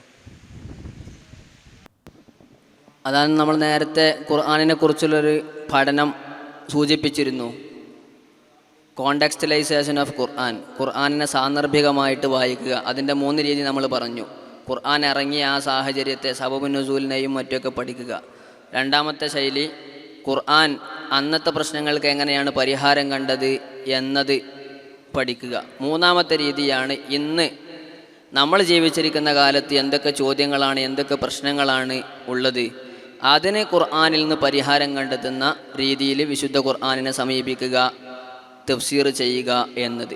അത്തരം രീതി സാധ്യമാണ്. പക്ഷെ അത് നേരത്തെ സൂചിപ്പിച്ചതുപോലെ അത്രയും അഗാധമായ ജ്ഞാനം ആ വിഷയത്തിൽ അനിവാര്യമാണ്. ഖുർആൻ ആ വിഷയത്തിന് പര്യാപ്തമാണ്. നമ്മളുടെ പഠനം ആ രീതിയിലേക്ക് മാറണം എന്ന് മാത്രം. അങ്ങനെയുള്ള ചില രചനകൾ ഉണ്ട് എന്ന് പറഞ്ഞാൽ ChatGPT ഇങ്ങനെ AI-നെ കുറിച്ചല്ല. ഇപ്പോൾ ഇക്കാലത്ത് ജെൻഡർ, ലിബറലിസം, യുക്തിവാദം, ഇങ്ങനെ ഒരുപാട് കാര്യങ്ങൾ നേരത്തെ സജീവമായി ചർച്ചയിലില്ലാതിരുന്ന ഒരുപാട് കാര്യങ്ങൾ ഇപ്പോൾ ചർച്ചയിലുണ്ട്. ഖുർആനിനെ കുറിച്ച് ഒരുപാട് ആരോപണങ്ങളുണ്ട്. അപ്പോൾ ഇതിനൊക്കെ മുൻനിർത്തിക്കൊണ്ട് ഇത്തരം വിഷയങ്ങളെ കോൺസെൻട്രേറ്റ് ചെയ്തുകൊണ്ട് രചിക്കപ്പെട്ട രചനകൾ അത് ഉണ്ട്. അപ്പോൾ അങ്ങനെ ഇനിയൊരു പക്ഷേ നമുക്ക് വേണമെങ്കിൽ പഠിച്ചിട്ട് മറ്റ് മേഖലകളിലേക്കും അതിനെ കൊണ്ടുവരാം. പക്ഷേ അതിന് യോഗ്യത നമുക്കുണ്ടായിരിക്കണം. ഖുർആൻ അതിന് പര്യാപ്തമാണ്, നമ്മളതിന് പര്യാപ്തം ആകണം എന്ന്. ഒരിക്കൽ ബഹുമാനപ്പെട്ട ഇമാം യൂസുഫ് നബഹാനിയോട് ഒരിക്കലും ഒരാൾ പറഞ്ഞു, നിങ്ങൾ കാലത്തിന് അനുസൃതമായിട്ട് പുതിയൊരു തഫ്സീർ രചിച്ചാൽ വളരെ നന്നായിരുന്നു എന്ന് ബഹുമാനപ്പെട്ടവരോട് പറഞ്ഞ സമയത്ത് അവർ പറഞ്ഞു, മുൻഗാമികൾ രചിച്ച എന്നാൽ തഫ്സീറും ബിറയി നടത്താൻ യോഗ്യത എനിക്കില്ല, അതുകൊണ്ട് മുൻഗാമികൾ രചിച്ച തഫ്സീറുകൾ ഇന്നിവിടെ ലഭ്യമാണ്. ആ തഫ്സീർ തന്നെ അന്ന് ആ കാലത്തോട് സംവദിച്ചതുപോലെ തന്നെ ഇന്ന് ഈ കാലത്തോടും ആ തഫ്സീറുകൾ സംവദിക്കുന്നുണ്ട്. ആ തഫ്സീറിൽ നിന്ന് തന്നെ നമുക്ക് ഈ കാലഘട്ടത്തിൽ വരുന്ന ആധുനികപരമായി വരുന്ന കാര്യങ്ങൾക്ക് പരിഹാരങ്ങൾ കണ്ടെത്താൻ കഴിയുമെന്നാണ് ബഹുമാനപ്പെട്ട നബഹാനി ഇമാം അവിടെ ഓർമ്മപ്പെടുത്തുന്നത്. അപ്പം നേരത്തെ സൂചിപ്പിച്ചിരുന്നത് മുൻഗാമികൾ പറഞ്ഞു വെച്ച തഫ്സീറിൽ നിന്ന് തന്നെ നമുക്ക് കാര്യങ്ങൾ ഈ മനസ്സിലാക്കിക്കൊണ്ട് ആധുനികതയോട് സംവദിക്കാൻ സാധിക്കുമെന്നാണ് മനസ്സിലാവുന്നത്.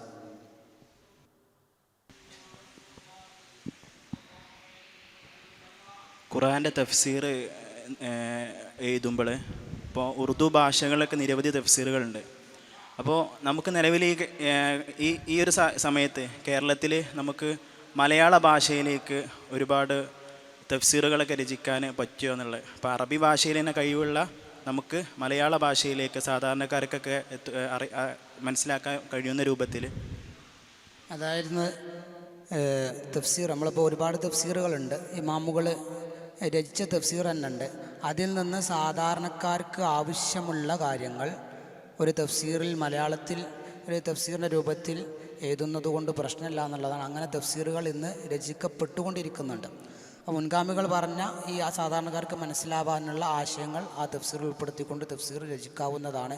അത് മുൻഗാമികൾ പറഞ്ഞ ആയത്തിൻ്റെ അർത്ഥങ്ങളുണ്ടല്ലോ, അതിൽ നിന്ന് ഏറ്റവും ആപ്റ്റായ രൂപത്തിൽ ആവശ്യമായ കാര്യങ്ങൾ മാത്രം ഉൾപ്പെടുത്തിക്കൊണ്ട് പുതിയ തഫ്സീറിന് ചാൻസ് ഉണ്ട്. അതുപോലെ തന്നെ ഖുർആൻ ആയത്തുകൾ വരുന്ന നിരൂപണങ്ങളുണ്ടാകും, അതുപോലെ ആരോപണങ്ങളുണ്ടാകും. അതിനെല്ലാം ഉൾപ്പെടുത്തിക്കൊണ്ടൊരു തഫ്സീറിന് സാധ്യതയുണ്ട്. ആ ഒരു ചാൻസ് ഒന്ന് ഉപയോഗപ്പെടുത്തി പലരും തഫ്സീർ രചിച്ചുകൊണ്ടിരിക്കുന്നുണ്ട്. ഒരു കാര്യം കൂടെ സൂചിപ്പിക്കുന്നു, നേരത്തെ വിട്ടുപോയതാണ്. നേരത്തെ നമ്മൾ പറഞ്ഞല്ലോ ഖുർആനിനെ കുറിച്ച് ഒരുപാട് വിമർശന പഠനങ്ങളുണ്ട് എന്ന്. അതേപോലെ ഖുർആനിനെ സപ്പോർട്ട് ചെയ്തിട്ട് ഒരുപാട് പഠനങ്ങളുണ്ട്. ഓറിയൻ്റലിസ്റ്റുകളും വെസ്റ്റേണേഴ്സൊക്കെ എഴുതിയ ഗ്രന്ഥങ്ങളുണ്ട്. പക്ഷേ ആ ഗ്രന്ഥങ്ങൾ വായിക്കുമ്പോൾ നമ്മൾ മറ്റൊരു കാര്യം ശ്രദ്ധിക്കേണ്ടതുണ്ട്. അവർ ഖുർആനിനെ ഇങ്ങനെ പൊന്തിച്ച് പറയും, പക്ഷേ അവർ ചില ഗ്രന്ഥകന്മാർ, രചയിതാക്കൾ പലരും ഖുർആനിസ്റ്റുകളാണ്. ഖുർആനിസ്റ്റ് എന്ന് പറഞ്ഞാൽ ഖുർആൻ മതി, ഹദീസ് വേണ്ട, ഹദീസ് ശരിയല്ല എന്ന് പറയുന്ന ഒരുപാട് രചനകൾ ഈ രംഗത്ത് കാണാം. അതുകൊണ്ട് ഖുർആനിനെ പൊക്കി ഖുർആൻ വലിയ സംഭവമായി അവതരിപ്പിച്ചത് കൊണ്ട് മാത്രം നമ്മൾ അത്തരം രചയിതാക്കളെ പരിപൂർണമായിട്ട് സ്വീകരിക്കുന്നത് ശ്രദ്ധിക്കണം എന്ന് ഓർമ്മപ്പെടുത്തുന്നു. അള്ളാഹു തആല നമുക്ക് കൃത്യമായിട്ട് കാര്യങ്ങൾ മനസ്സിലാക്കാനും പഠിക്കാനും അതനുസരിച്ച് അമൽ ചെയ്യാനും തൗഫീഖ് നൽകട്ടെ. വസല്ലല്ലാഹു തആല വസല്ലമ അലാ ഖൈരി ഖൽഖി സയ്യിദിനാ മുഹമ്മദിൻ വഅലാ ആലിഹി വസഹ്ബിഹി അജ്മഈൻ.